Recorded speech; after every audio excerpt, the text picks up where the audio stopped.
Hello guys, तो मैं लेकर आ गई हूँ आप लोगों के लिए एक न्यू चाइनीज ड्रामा। तो ड्रामा के स्टार्टिंग में हम हमारी फीमेल लीड जियाओ सिंह को देखते हैं, जो एक स्पेशल एजेंट है और उसे ये फैमिली का जेमस्टोन चुराने का काम दिया गया है। वो जैसे ही अपना काम करके वहाँ से भाग रही थी तो बॉडीगार्ड्स उसके पीछे थे, तो वो उनसे बचने के लिए वहाँ पर एक रूम में घुस जाती है और वो ये फैमिली का जेमस्टोन भी लेकर आ गई थी। पर वो जिस रूम में रुकी हुई थी वो ये फैमिली के यंग मास्टर यानी हमारे मेन लीड मिस्टर ये का रेस्ट रूम था और वो वहाँ आने लगता है तो जियाओ सिंह छुपने के लिए बाथरूम में चली जाती है। पर मिस्टर ये फ्रेशन अप होने के लिए बाथरूम में जाता है, लेकिन वो जैक्सन को वहाँ होने के बावजूद भी नहीं देख पाता, तो उसे लगता है कि वो ब्लाइंड है। पर मिस्टर ये एक गिर रही चीज को पकड़ लेता है तो जैक्सन कंफ्यूज होने लगती है कि एक ब्लाइंड पर्सन गिर रही चीज को कैसे पकड़ सकता है। और फिर मिस्टर ये अनड्रेस होकर बात लेने लगता है और ये देखकर वो सैड फील कर रही थी। वो जैसे ही वहाँ से भागने की करती है तो वो नोटिस करती है कि वो मिरर में दिख ही नहीं रही है। पहले तो वो परेशान हो जाती है और चीजों को टच करने लगती है, तब उसे पता चलता है कि वो इनविजिबल हो गई है। और वो खुश हो रही थी कि अब से वर्ल्ड में ऐसी कोई भी चीज नहीं है जिसे मैं न चुरा सकूं।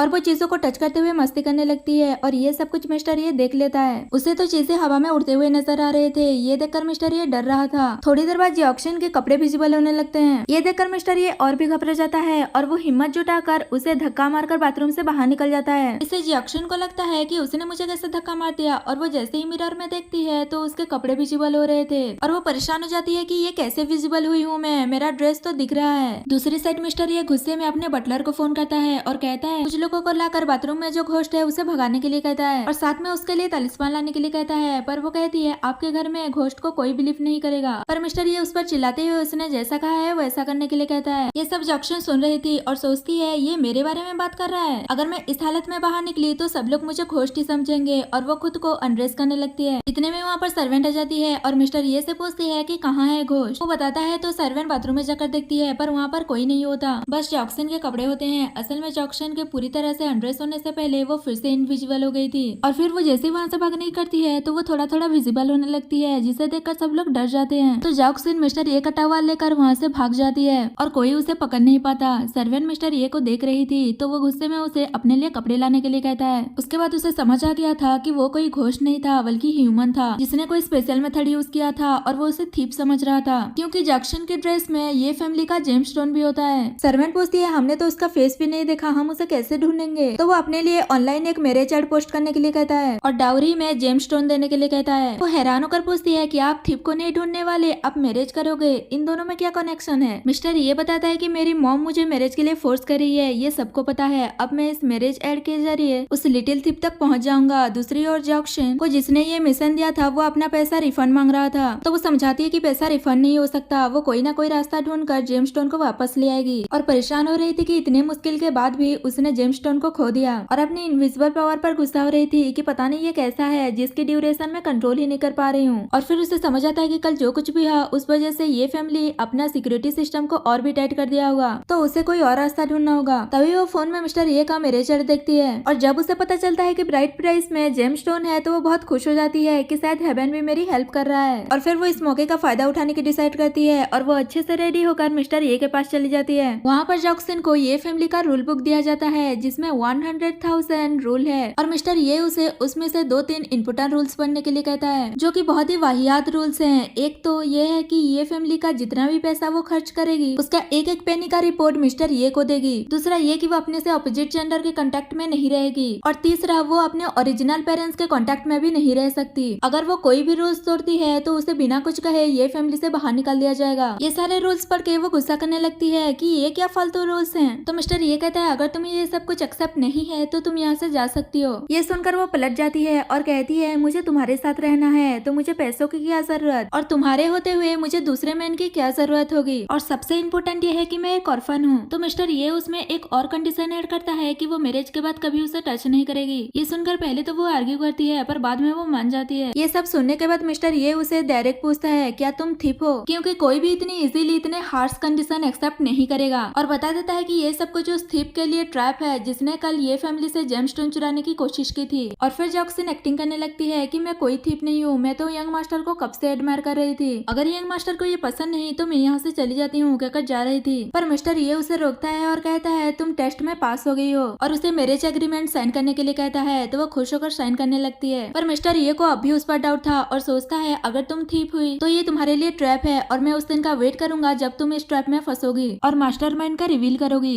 इतने इतने में वहाँ पर एक लड़की राव हो जाती है और वो साइन करने से मना कर रही थी, पर जॉक्सी तो साइन कर चुकी थी। तो वो कहने लगती है, ब्रदर मैं जानती हूँ कि आप आंटी की लास्ट विश पूरी करने के लिए इसी साल मैरिज करना चाहते थे, पर ये वुमेन जो कि इतनी इसीलिए इतने हार्श मैरिज कंडीशन मान लिए, मुझे लगता है कि इसके इंटेंशन अच्छे नहीं है। मिस्टर ये कहता है, अब जॉक्सी तुम्हारी सिस्टर इन लॉ है तो उसे अच्छे से बात करो। तभी जॉक्सी कहती है, क्या ये हमारी लिटिल सिस्टर है? तो फिर मैं इससे बहस नहीं करूंगी। राव कहने लगती है, ब्रदर मैं सिस्टर इन लॉ को ऑफेंड नहीं करना चाहती थी, बस मुझे डर है कहीं आप रॉन्ग पर्सन पर ट्रस्ट ना कर लो। मिस्टर ये कहता है, जॉक्सी मुझसे किसी भी बेनिफिट के लिए मैरिज नहीं कर रही और वो बैड पर्सन नहीं है। वो गुस्सा हो रही थी तो उसे चुप रहने के लिए कहता है, तो वो भी उसकी बात मान जाती है कि आप जैसा कहोगे मैं वैसा करूंगी। और फिर जॉक्सी से कहती है, मैं आपके लिए कोई गिफ्ट लेकर नहीं आई, और वो अपने ब्रेसलेट देते हुए कहती है कि आप इसे रख लो, और पहनाने के बहाने उसे फ्रेम करने के लिए खुद जानबूझकर गिरने लगती है। पर जॉक्सी को पता चल जाता है और वो उसे बचाकर खुद जानबूझकर गिर जाती है और उसे थोड़ा चोट भी लग जाती है। तो मिस्टर ये उसे संभालने लगता है। तो जॉक्सी कहने लगती है कि मैं ठीक हूँ, अब जाकर पहले सिस्टर को देख लो, वो भी अभी अभी गिरने ही वाली थी। पर वो तो उस पर गुस्सा करने लगती है कि मुझे पता है तुमने ये सब कुछ जानबूझकर किया ताकि तुम ब्रदर का ट्रस्ट जीत सको और बाद में उनके खिलाफ प्लानिंग प्लॉटिंग कर सको। तो जॉक्सी भी मान जाती है कि हाँ मैं मिस्टर ये के खिलाफ प्लानिंग कर रही हूँ। तो रावरा कहने लगती है, ब्रदर देखा आपने, इसने खुद ही एक्सेप्ट कर लिया। तभी जॉक्सी एक्टिंग करने लगती है कि पता नहीं वो कितनी बेचारी है और वो ऑर्फनेज में भी रह चुकी है, उसके पास कोई घर नहीं है रहने के लिए, हर जगह से उसे निकाल दिया जाता था। अब मुझे लगा था कि मुझे फाइनली एक प्लेस मिल गया है रहने के लिए, अगर मिस्टर आरोह को पसंद नहीं है तो मैं यहाँ से चली जाती हूँ कहकर वहाँ से जाने लगती है। और मन में सोच रही थी कि कोई तो रोक लो, तभी मिस्टर ये उसे रोक लेता है और कहता है, अब से ये तुम्हारा भी तो घर है। रावरा उसे कह रही थी कि इस पर ट्रस्ट मत करो, ये बस एक्टिंग कर रही है और कुछ नहीं। पर वो कहता है कि ड्राइवर तुम्हें घर छोड़ देगा और फिर जॉक्सी को कैरी करके वहाँ से ले जाता है। और रावरा बस उस पर गुस्सा कर रही थी कि मैं तुम्हें किसी भी तरह से ये फैमिली से बाहर निकलवा कर रहूंगी। दूसरी साइड मिस्टर ये उसके चोट पर मेडिसिन लगा रहा था। तभी जॉक्सी कहती है, मैंने देखा है कि यहाँ पर बहुत सारी सिक्योरिटी है, तो ऐसे में कोई अपनी लाइफ को रिस्क में डालकर यहाँ चोरी करने कैसे आ सकता है। वो कहता है, होते हैं ऐसे कुछ लोग जो अपनी लाइफ रिस्क में डालते हैं, जैसे कि कल एक आया था और उसे अच्छे से देखकर कहता है, कल की थी और तुम कुछ ज्यादा ही सिमिलर लग रहे हो। ये सुनकर वो घबरा जाती है और सोचने लगती है कि ये पक्का मेरे साथ ट्रिक प्ले कर रहा है। अगर इसने मेरा फेस क्लियरली देखा होता तो अभी तक तो ये पुलिस को बुला चुका होता। और बात को पलट देती है कि वो मैं कैसे हो सकती हूँ। और फिर से वो उससे जेमस्टोन के बारे में कुछ ज्यादा ही पूछताछ कर रही थी। तो वो कहता है, मुझे लगता है कि तुम जेमस्टोन में कुछ ज्यादा ही इंटरेस्टेड हो रही हो, कहीं राव जो कह रही थी कि तुम ही थीफ हो वो सही तो नहीं कह रही थी। तो वो एक्टिंग करने लगती है कि मैं कैसे थीफ हो सकती हूँ, मैं तो इतनी कमजोर हूँ कि बोतल का ढक्कन भी नहीं खुला जा रहा। और उसे हेल्प करने के लिए कहता है। तो वो हेल्प कर देती है और कहती है, अच्छा हुआ कि तुम थीफ ना हो, वरना मैं तुम्हारी लाइफ वर्स्ट कर दूंगा। तो वो कहने लगती है, मुझे अपनी जान बहुत प्यारी है, मैं ऐसा कुछ नहीं करूंगी। और फिर मिस्टर ये उसे रेस्ट करने के लिए कहकर वहाँ से जा रहा था, पर वो उसे रोकती है और कंपनी देने के लिए कहती है। पर वो गुस्से में कहता है, अपना एग्रीमेंट मत भूलो और वो चीज इमेजिन मत करो जो तुम्हारा हो ही नहीं सकता, वरना यहाँ से निकल जाना कहकर वहाँ से चला जाता है। और फिर जॉक्सी सोच रही थी कि मुझे ऐसा कुछ चाहिए भी नहीं। थोड़ी देर बाद वो इनविजिबल होकर हर जगह जेमस्टोन को ढूंढ रही थी। अब बस मिस्टर ये का रूम बचा था। वो जैसे ही वहाँ पर ढूंढने जाती है वो देखती है कि वो सवार ले रहा है। तो जॉक्सी अपना काम करने लगती है। उसका ड्रेस जैसे ही विजिबल होने लगता है तो वो अनड्रेस हो जाती है और फिर से अपना काम करने लगती है, पर वो पूरी तरह से विजुअल हो जाती है। और इतने में ही मिस्टर ये सवाल लेकर आ जाता है और उसे देख लेता है और उसे पूछता है कि तुम यहाँ क्या कर रही हो और ऐसा ड्रेसअप क्यों किया है। तो वो एक्टिंग करते हुए उसे हक कर लेती है और कहती है, मुझे अंधेरे से बहुत डर लगता है, क्या तुम मेरे साथ रुकोगे। पर मिस्टर ये कहता है, अगर अंधेरे से डर लगता है तो लाइट ऑन करके सो जाना। जॉक्सी कहने लगती है, मुझे लाइट में नींद नहीं आती, वैसे छोड़ो मैं कुछ भी कहूंगी तुम्हें बिलीव नहीं होगा, मैं कुछ ना कुछ कर लूंगी कहकर वहाँ से जाने लगती है। पर वो रोक लेता है और ब्लैंकेट में कवर करते हुए कहता है कि अगर तुम यही चाहती हो तो यही सही। तो वो घबरा जाती है कि पता नहीं वो क्या करने वाला है और कहती है, तुम मेरी वजह से अपना प्रिंसिपल ब्रेक मत करो, मैं बस चाह ही रही थी। मिस्टर ये कहता है, अगर तुम कल की बंकेट पार्टी में अगली नहीं दिखना चाहती तो चुपचाप सो जाओ। वो पूछती है, कौन सा पार्टी। तो वो बताता है कि कल जेमस्टोन के सामने मैं तुम्हें अपनी वाइफ अनाउंस करने वाला हूँ। ये सुनकर वो एक्साइटेड होते हुए पूछती है, क्या वही जेमस्टोन जिसके बारे में मैं सोच रही हूँ। तो वो कहता है, अगर तुमने एक और वर्ड भी बोला तो मैं मिसेस ये किसी और को बना दूंगा। तो जॉक्सी चुप हो जाती है और मनी मन उस पर गुस्सा कर रही थी कि अगर तुमने ये बात पहले ही बता दिया होता कि कल मैं जेमस्टोन को देखने वाली हूँ तो इतना ट्रबल लेकर मैं पूरे घर में उसे ढूंढती नहीं रहती। नेक्स्ट डे जब वो पार्टी के लिए रेडी होकर आती है तो मिस्टर ये को कुछ खास पसंद नहीं आता। वो कहती है, ये बहुत ही एक्सपेंसिव ड्रेस है, पर वो कहता है कि तुम मिसेस ये हो, तुम्हें बेस्ट ड्रेस पहनना चाहिए कहकर वो सर्वेंट से उसका ड्रेस चेंज करवाने के लिए कहता है। ये सुनकर वो गुस्सा हो रही थी क्योंकि उसने इसमें बहुत सारा पैसा लगाया था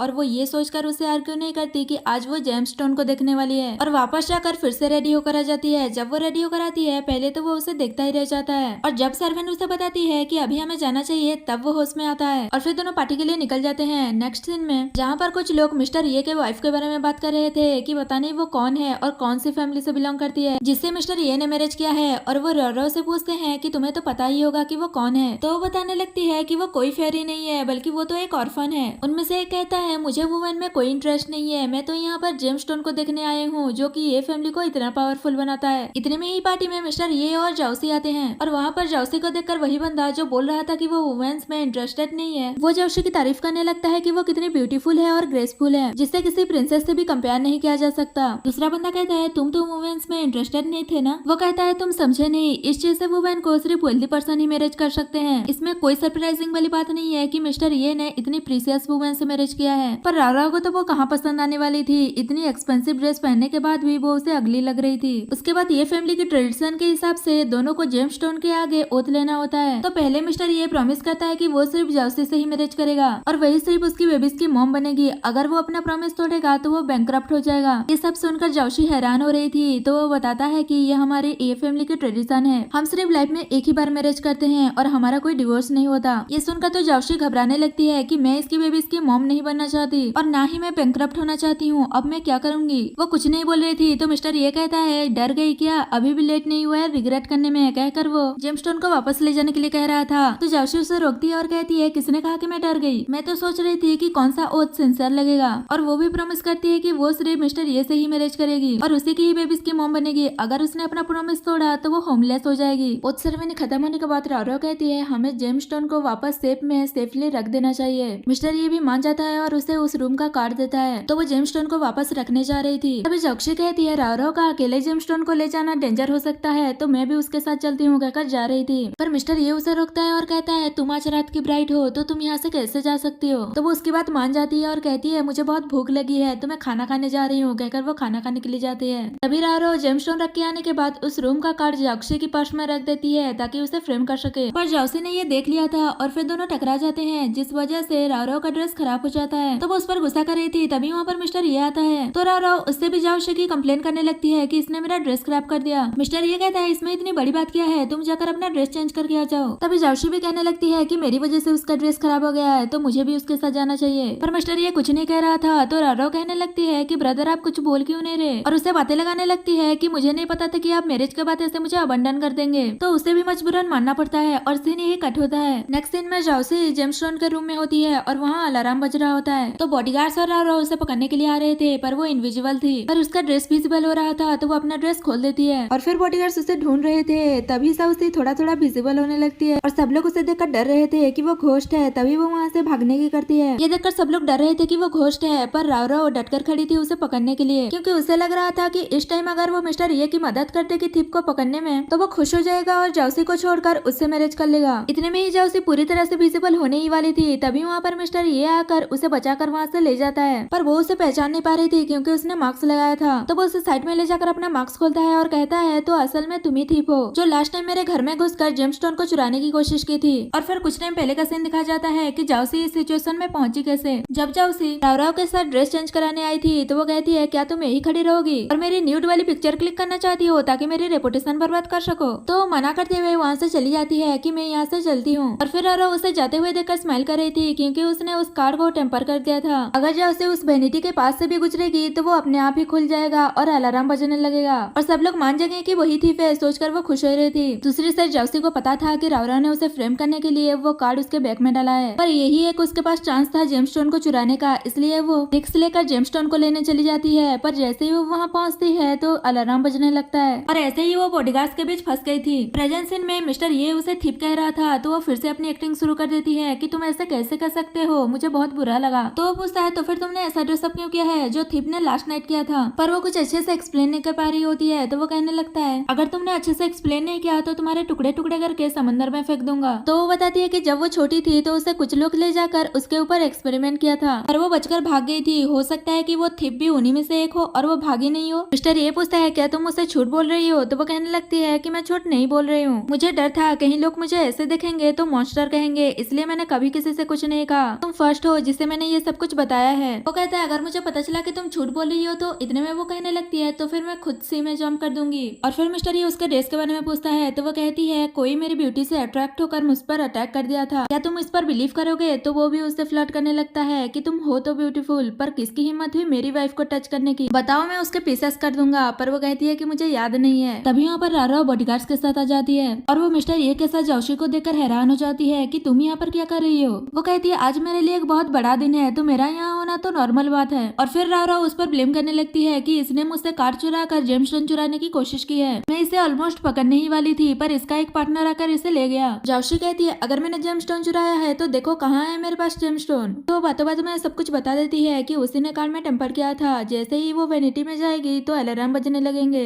जाओशी कहती है इसका मतलब तुमने ये सब कुछ मेरे लिए ट्रैप किया था, और ये सब कुछ तो पार्टी से ही शुरू हो गया था जब तुम्हारा ड्रेस खराब हुआ था। वो सब कुछ भी तुमने जानबूझकर किया ताकि तुम मुझे अकेले में ले जाओ, और फिर चेंजिंग रूम से भी तुमने मुझे बाहर निकाल दिया था। तुम्ही ने ये सब कुछ प्लान किया था। तो रारो कहने लगती है ये क्या बकवास कर रही हो, ऐसा कुछ नहीं है। जाओशी कहती है अगर ऐसी ही बात है तो चलो हम सीसीटीवी फुटेज चेक कर लेते हैं। तो रारो भी मान जाती है क्योंकि उसने पहले ही सीसीटीवी फुटेज डिस्ट्रॉय कर दिया था। पर मिस्टर ये इस बात को यही पर खत्म करने के लिए कहता है। रारो कुछ कहती इससे पहले जाओशी कहती है मैं ऑर्फन हूँ इसलिए तुम मुझे लाइक नहीं करती, समझ आता है, पर यहाँ पर बहुत सारे लोग हैं। अगर उन्हें लगा कि मैं थी है कि उस पर बिलीव मत करो, वो एक्टिंग कर रही है। पर मिस्टर ये उसे चुप रहने के लिए कहकर जाओशी को लेकर वहाँ से चला जाता है और रारो बस गुस्सा करती रह जाती है। नेक्स्ट मिस्टर ये जब एक्सरसाइज कर रहा था तभी सर्वेंट आकर बताती है कि उस दिन पार्टी का सीसीटीवी फुटेज रिकवर हो गया है। उससे यही पता चलता है कि मिस राव ने यंग लेडी के बैग में वो कार्ड रख दिया था जब उनका ध्यान नहीं था। मिस्टर ये कहता है मैंने आंट लिन को प्रॉमिस किया था कि मैं राव का ध्यान रखूंगा, इसलिए आपसे ऐसा प्रिटेंड करो जैसे कि हमें कुछ पता ही नहीं। और मिस्टर ये को ये भी पता चल गया था कि जाओशी इसी खोने का प्रिटेंड कर रही है। तो सर्वेंट पूछती है आपको ये कैसे पता चला कि वो प्रिटेंड कर रही है। वो बताता है कि उसके खाना खाने से उसने 4 चिकन लेग पीस खाया है। कोई भी पेशेंट इतना खाता है क्या? तो बताती है कि इतना ही नहीं बल्कि मैंने किचन से सुना है कि यंग लेडी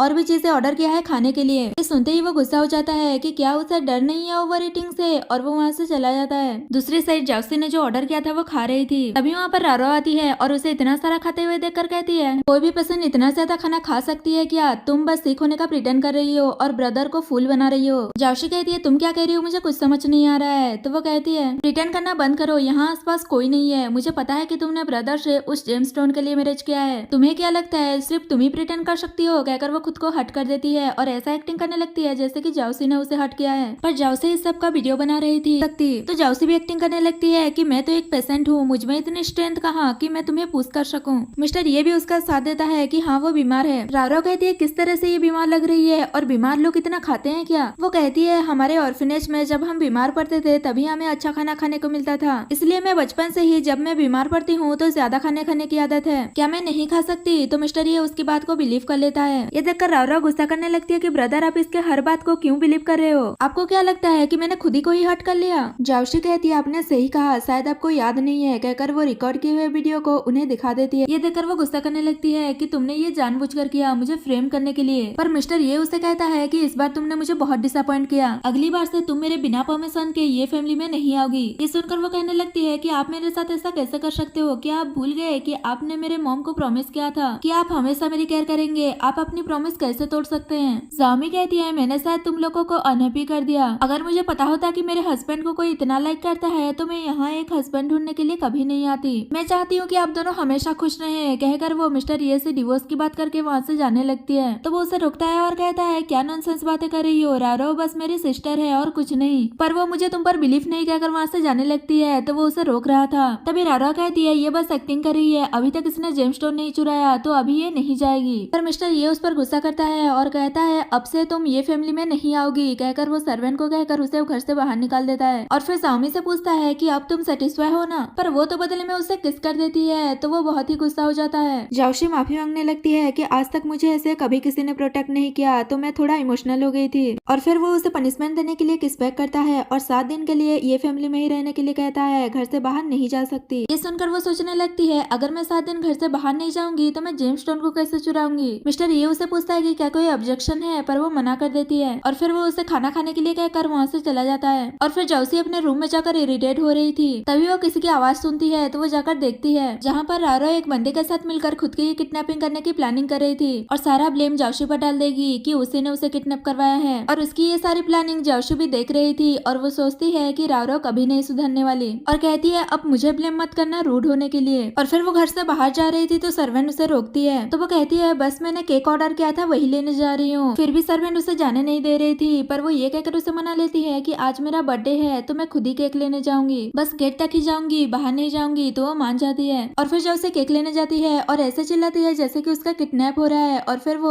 इनविजिबल होकर वहाँ से भाग जाती है। तभी सर्वेंट भागते हुए बाहर आकर देखती है तो वो नहीं होती और केक भी गिरा हुआ था। तो मिस्टर ये को बता देती है कि जाओशी किडनैप हो गई है। रारो उस गुंडे के साथ वहाँ से जा रही थी तो जाओशी भी उनके गाड़ी में घुस जाती है और सोचती है तुम मुझे फ्रेम करने वाली थी ना, अब मैं तुम्हें बताती हूँ। नेक्स्ट सीन में वो गुंडे राव के कुछ पिक्चर्स वगैरह क्लिक करके मिस्टर ये को भेज देते हैं। इतने में वहाँ पर जाओशी आ जाती है और वो भी राव के साथ खुद ही लेट जाती है। तभी वो गुंडे उससे बदतमीजी करने के बारे में सोच रहे थे, पर इससे पहले जाओशी खुद ही एक्टिंग करने लगती है कि वो लोग उसके साथ बदतमीजी कर रहे हैं। इतने में वहाँ पर मिस्टर ये आ जाता है और गुंडे को मारने लगता है। जैसे ही वो लोग मिस्टर ये को देखते हैं तो वो लोग वहाँ से भाग जाते हैं और फिर जाओशी की फिर से एक्टिंग शुरू हो जाती है कि वो लोग उसके साथ बदतमीजी कर रहे थे और मिस्टर ये को बताती है कि ये सब कुछ राव ने किया है। वो मुझे किडनैप करके मेरी न्यूड पिक्चर क्लिक करके मुझे ह्यूमिलेट करना चाहती थी। राव कहती है ये झूठ बोल रही है, ये खुद ही यहाँ पर आई है, वो तो मैं हूँ जिसे फोर्सफुली यहाँ लाया गया है। जाओशी कहने लगती है तुम एडमिट क्यों नहीं कर रही हो जो तुमने किया है? अगर ऐसा है तो ठीक है, मैंने ये सब कुछ किया है, मैं ही खुद को ह्यूमिलेट करना चाहती थी। तभी वहाँ पर मिस्टर ये के लोग उन गुंडों को पकड़ कर ले आते हैं तो वो कहने लगते हैं कि हमने कुछ नहीं किया। तभी मिस्टर ये राव की किडनैपिंग वाली पिक्चर दिखाकर पूछता है कि ये सब कुछ क्या है, तो वो सब कुछ बता देते हैं कि उसी ने ही उसकी न्यूड पिक्चर क्लिक करने के लिए कहा था और उसी ने ही तुम्हारा नंबर दिया था, वरना हमारी इतनी हिम्मत कहाँ जो हम ये सब कुछ कर सके। राव तब भी झूठ बोलने लगती है कि मैंने कुछ नहीं किया, जाओशी ने इन लोगों को बुलाया है। और फिर गुंडे ये भी बता देते हैं कि ये सब कुछ करने के बाद अगर हमसे कोई पूछे तो हम जाओशी का नाम लें और इसके लिए इसने हमें 5 लाख का कार्ड दिया था। सर्वेंट चेक करती है तो सच में उसके पास कार्ड होता है और वो बताती है कि इसमें मिस लिन ने 5 लाख ट्रांसफर किया था। ये सुनकर मिस्टर ये गुस्सा हो जाता है और राव से कहता है कि मैं तुम्हें अब्रॉड भेज दूंगा। तो मना कर रही थी कि मुझे अब्रॉड नहीं जाना और फिर जाओशी को फिर से थिप कह रही थी तो वो हेडेक होने का बहाना करने लगती है। तो मिस्टर ये उसे लेकर वहाँ से चला जाता है और राव बस चिल्लाती रह जाती है। बाहर आने के बाद मिस्टर ये उसे हॉस्पिटल ले जा रहा था पर वो मना कर देती है और कहती है हॉस्पिटल जाने की जरूरत नहीं है, तुम मुझे बस होल्ड करो तो मुझे पेन नहीं होगा। और उसके क्लोज हो रही थी और फिर जल्दी से दूर होकर माफी मांगते हुए कहती है कि मैं भूल गई थी कि मुझे इसकी परमिशन नहीं है। पर वो उसे हक कर लेता है और कहता है आज तुम्हें इसकी परमिशन है क्योंकि राव की वजह से तुम हट हुई हो और वो मेरी सिस्टर जैसी है, इसलिए मैं तुम्हें ये कॉम्पनसेट कर रहा हूँ। तो वो इसी बहाने उसे कहती है क्या मुझे और भी कुछ मिल सकता है और कहती है आज मेरा बर्थडे है तो क्या मैं ऑर्फनेज जाकर बच्चों से मिल सकती हूँ। पर मिस्टर ये को पता चल गया था कि आज उसका बर्थडे नहीं है, वो झूठ बोल रही है। तो वो कहने लगती है तुम्हें तो पता है कि मैं ऑर्फन हूँ तो मुझे मेरा बर्थडे नहीं पता, इसलिए जब मैं अनहैप्पी होती हूँ तभी मैं अपना बर्थडे सेलिब्रेट कर देती हूँ ताकि मैं सेलिब्रेट करके हैप्पी हो जाऊँ। तो वो पूछता है इसका मतलब तुम अनहैप्पी हो? जाओशी बताती है कि तुमने मुझे घर में बंद करके रखा है इसलिए मैं अनहैप्पी हूँ और फिर मिस्टर ये उसकी बात मान जाता है। उसके बाद दोनों ऑर्फनेज जाते हैं तो बच्चे जाओशी को देखकर खुश हो जाते हैं और कहते हैं आप फिर से अपना बर्थडे सेलिब्रेट करने आ गई, इस बार कौन सा केक है, माचा केक या फिर फ्रूट केक? तभी वहाँ पर ऑर्फनेज का डायरेक्टर आ जाता है और बच्चों से पूछता है कि तुम्हें कौन सा केक चाहिए। तो वो माचा केक कहते हैं क्योंकि जब जाओशी खुश होती है तो वो माचा केक खाती है और जब सैड होती है तो फ्रूट केक खाती है। और फिर डायरेक्टर जाओशी से पूछता है कि बताओ कौन सा केक लेकर आऊं, तुम हैप्पी हो या अनहैप्पी? वो बताती है कि वो हैप्पी है और मिस्टर ये को भी उनसे अपना हस्बैंड कहकर मिलवाती है। मेरा हस्बैंड इतना हैंडसम है और कंट्री का सबसे रिचेस्ट मैन, अब तो मैं ड्रीम में भी स्माइल करती रहती हूँ। तो मिस्टर ये से कहता है कि तुम जाओशी का अच्छे से ख्याल रखना, वो थोड़ा केयर फ्री है इसलिए इजीली हट हो जाती है। पर वो तो जल्दी सोकर कहता है शायद तुम्हें पता है कि जाओशी मेरी वाइफ है। डायरेक्टर हंसते हुए कहता है शायद तुम्हें गलतफहमी हुई है, हम दोनों साथ में ही इसी ऑर्फनेज में बड़े हुए हैं। उसके बाद जाओशी केक कट करने से पहले विश मांगती है। तभी मिस्टर ये पूछता है कि तुमने कौन सा विश मांगा? तो एक बच्चा कहता है मुझे पता है और वो बताता है कि सिस्टर चाहती है कि वो एक ऑर्फनेज बनाए जहाँ सारी फैसिलिटीज हों। तो वो उसे लाउडली कहने से मना करता है वरना वो सच नहीं होगा। मिस्टर ये कहता है कैंडल्स के आगे विश करने से क्या होगा, मेरे सामने करो और उसे विश करने के लिए कहती है। तो वो विश करने लगती है कि मैं एक ऐसा ऑर्फनेज बनाना चाहती हूँ जिसमें सारी फैसिलिटीज हों, बच्चों के लिए टीचर, डॉक्टर और उन्हें अच्छा खाना खाने को भी मिले। इतने में ही मिस्टर ये फोन पर बात करता है और कहता है तुमने सुन लिया ना मेरी वाइफ का डिमांड, अब उसी के अकॉर्डिंग मेरी वाइफ के नाम पर एक ऑर्फनेज बनाओ। ये सुनकर जाओशी कहती है तुम ये सब कुछ क्यों कर रहे हो? और वो सोचती है कि तुम्हें अच्छी तरह पता है कि मेरा तुम्हारे पास आने का कोई मोटिव है, फिर भी तुमने मेरे लिए इतना कुछ क्यों किया? वो कहता है तुम अब मिसेस ये हो, अब तुम्हें सोसाइटी के लिए कुछ ना कुछ करते रहना चाहिए, अब तुम्हारा विश ग्रांटेड हो गया है तो चलो चलते हैं, कहकर उसे लेकर वहाँ से चला जाता है। राव उन दोनों को साथ में देखकर गुस्सा कर रही थी और कहती है ब्रदर तुम अनदर वुमेन के साथ बर्थडे सेलिब्रेट कैसे कर सकते हो, तुम बस मेरे हो। उसके साथ गाड़ी में कोई और भी था जिसके बारे में अभी हमें बताया नहीं गया। तो वो राव से कहता है तुम मेरी ये फैमिली की जेमस्टोन पाने में हेल्प करो और मैं तुम्हारी मिस्टर ये को पाने में हेल्प करूंगा और जाओशी के साथ डील करूंगा। राव कहती है तुम इतने सालों से ये फैमिली में हो फिर भी जेमस्टोन को नहीं चुरा पाए तो मैं कैसे करूंगी? तो वो कहता है क्योंकि पहले मैं पावरलेस था पर अब मैंने उसके लिए एक स्पेशल एजेंट को हायर किया है, बस तुम्हें अंदर बाहर हर जगह मदद करनी होगी। राव कहती है मैं ये फैमिली से तुम्हारी मदद कैसे करूंगी, ब्रदर मुझे अब्रॉड भेज रहे हैं। तो वो कहता है ये सब मुझ पर छोड़ दो, मैं कोई ना कोई रास्ता ढूंढकर तुम्हें ये फैमिली में वापस ले आऊंगा। और फिर दोनों साथ में काम करने का डील करते हैं। नेक्स्ट दिन में वो दोनों घर पहुंच जाते हैं तो सर्वेंट मिस्टर ये को कुछ काम के सिलसिले में वहाँ से ले जाती है। और फिर जाओसी सोचने लगती है कि मिस्टर ये ने उसकी इतनी बड़ी हेल्प की है, ऐसे में वो उसके जेमस्टोन को कैसे चुरा सकती है। अगर उसने ये काम नहीं किया तो उसका बॉस और भी लोगों को भेजेगा। इसलिए वो मिस्टर ये को बताने का सोचती है और उसके पास जा रही थी। पर वो उसे बात करते हुए सुनती है कि अगर उसे पता चला जाओशी मास्टरमाइंड के साथ मिली हुई है तो वो उसके पीसेस कर देगा। इससे वो डर जाती है और सोचती है कि पहले वो मास्टरमाइंड के बारे में पता लगाएगी कि वो है कौन और फिर वो मिस्टर ये को बता देगी। ऐसे में वो उसे ऑर्फनेज के बदले रिपे कर देगी। सोचकर वो मास्टरमाइंड से मिलने चली जाती है। पर वहाँ पर बहुत सारा कैमरा लगा हुआ था और दूसरी साइड से रारो और मास्टरमाइंड उसे देख रहे थे। उसे देखकर रारो शॉक्ड हो जाती है और मास्टरमाइंड से कहती है तुमने तो कहा था कि तुमने एक स्पेशल एजेंट को हायर किया है जाओशी से डील करने के लिए, तो फिर ये यहाँ क्या कर रही है। उन लोगों को अभी तक पता नहीं था कि जाओशी ही स्पेशल एजेंट है। और फिर मास्टरमाइंड कहता है लगता है कि उस एजेंट ने जाओशी को ट्रिक करके यहाँ भेज दिया है ताकि हम उससे डायरेक्टली डील कर सके। तो हम ऐसा ही करते हैं कहकर वहाँ कोई गैस छोड़ देता है जिस वजह से जाओशी बेहोश हो जाती है। थोड़ी देर बाद कुछ लोग उसे होश में लाते हैं और उन लोगों को एड्स डिजीज था और उसे भी अपने क्लब में शामिल करना चाहते थे।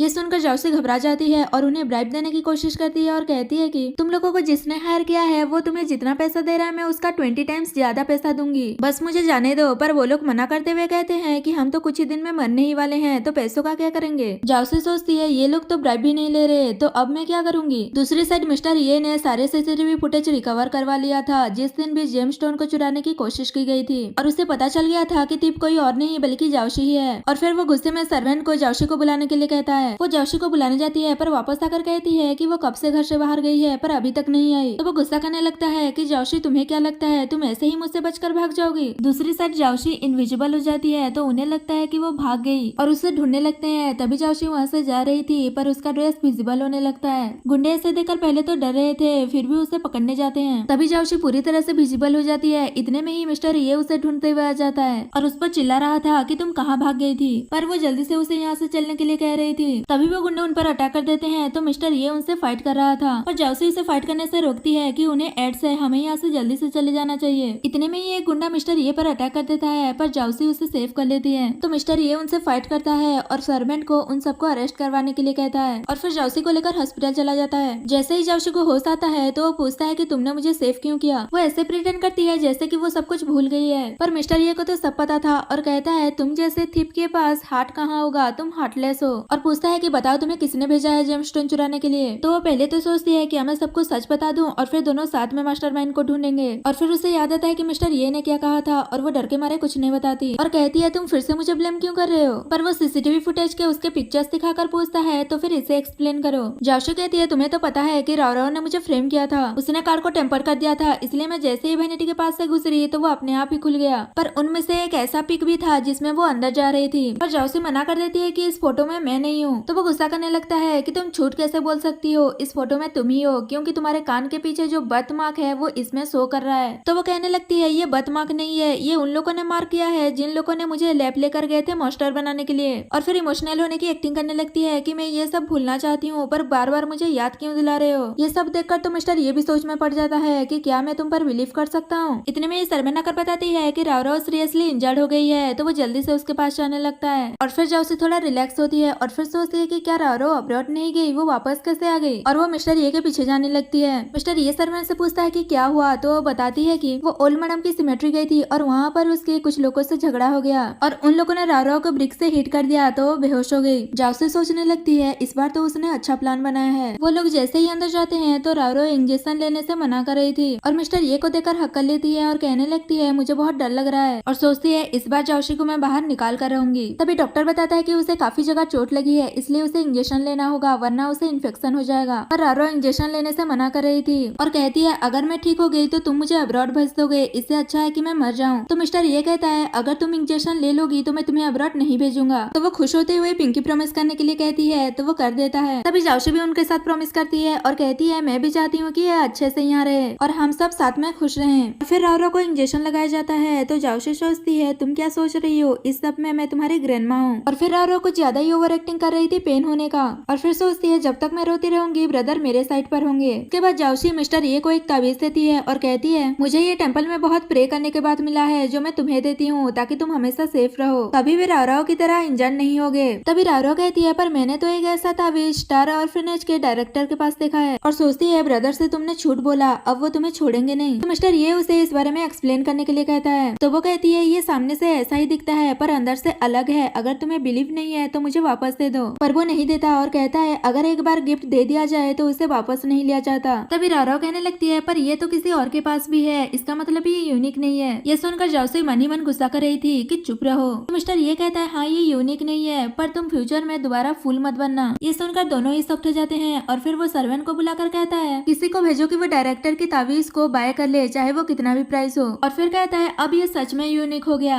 जाओसी पूछती है अगर ये 100 मिलियन का हुआ तो वो कहता है तो भी बाय कर लूंगा। ये सुनकर तो वो सख्त ही हो जाती है कि वो पहले ही 100 मिलियन का ऑर्फनेज बना रहा है और अब ये भी बाय करेगा, और उन दोनों के बीच में बैठ जाती है। तभी मिस्टर ये पूछता है कि तुम ऑर्फनेज क्यों बनाना चाहती हो। वो कहती है क्योंकि मैं चाहती हूँ हर ऑर्फन बच्चे को एक घर मिल जाए। मिस्टर ये कहता है अगर ऐसी ही बात है तो तुम ये फैमिली की फाउंडेशन की तरफ से अपने नाम पर और भी ऑर्फनेज बना देना। ये सुनकर वो खुश हो जाती है और उसे हक कर लेती है। पर रावरा भी उनसे चिपक रही थी तो मिस्टर ये उसे दूर करके कहता है कि जब तुम ठीक हो जाओगी सर्वेंट को बोल दूंगी कि वो तुम्हें आकर पिक कर लेगी। ऐसा कहकर वो जाओशी के साथ वहाँ से चला जाता है और इससे वो बहुत ही गुस्सा हो जाती है और फिर मास्टरमाइंड को फोन करके कहती है कि तुमने किस एजेंट को हायर किया है उसे मेरे पास भेजो, मुझे उससे डिस्कशन करना है कि वो किस तरह से जाओशी से डील करेगी। वो मान जाता है और जाओशी को मैसेज कर देता है रावराव से मिलने जाने के लिए। तो वो हॉस्पिटल की एड्रेस देखकर सोचने लगती है कि ये तो रावराव का रूम है या वही इस सब के पीछे है, और वो अपने एजेंट वाली गेटअप में आकर उससे मिलने चली जाती है। रावराव उसका वेट कर रही थी और फिर सडनली उसे देखकर डर जाती है और कहती है बॉस ने तो तुम्हें बता ही दिया होगा कि तुम्हें जाओशी से डील करना है और बदले में मैं तुम्हारी जेमस्टोन चुराने में मदद करूंगी। तभी जाओशी को सब कुछ समझ आता है और सोचती है कि मैं भी तो देखूं कि तुम मुझसे कैसे डील करने वाली हो, और पूछती है कि क्या करना है। वो उसे जाओशी के बारे में सारा इन्फॉर्मेशन निकालने के लिए कहती है कि उसे कौन सी चीज से बहुत ज्यादा डर लगता है या फिर कौन सी चीज को बहुत ज्यादा पसंद करती है, सब कुछ, और उसके सारे इन्फॉर्मेशन एक्यूरेट होना चाहिए। जाओशी कहती है मैं हाफ एन आवर में पता लगा लूंगी, कहकर वहाँ से चली जाती है। पर रारो बोले ही जा रही थी, पर जैसे ही वो देखती है कि वो वहाँ से चली गई है तो वो खुश हो जाती है कि वो एक बहुत ही कैपेबल एजेंट है। इस बार तो वो जाओशी को हरा कर रहेगी। दूसरी साइड जैसे ही जाओशी खिड़की से अपने रूम में जा रही थी तभी मिस्टर ये उसे देख लेता है तो वो गिरने वाली थी पर वो उसे बचाकर अंदर ले आता है। तभी जाओशी बहुत डर जाती है कि कहीं इसने मुझे रावराव के रूम में जम करके जाते हुए तो नहीं देखा।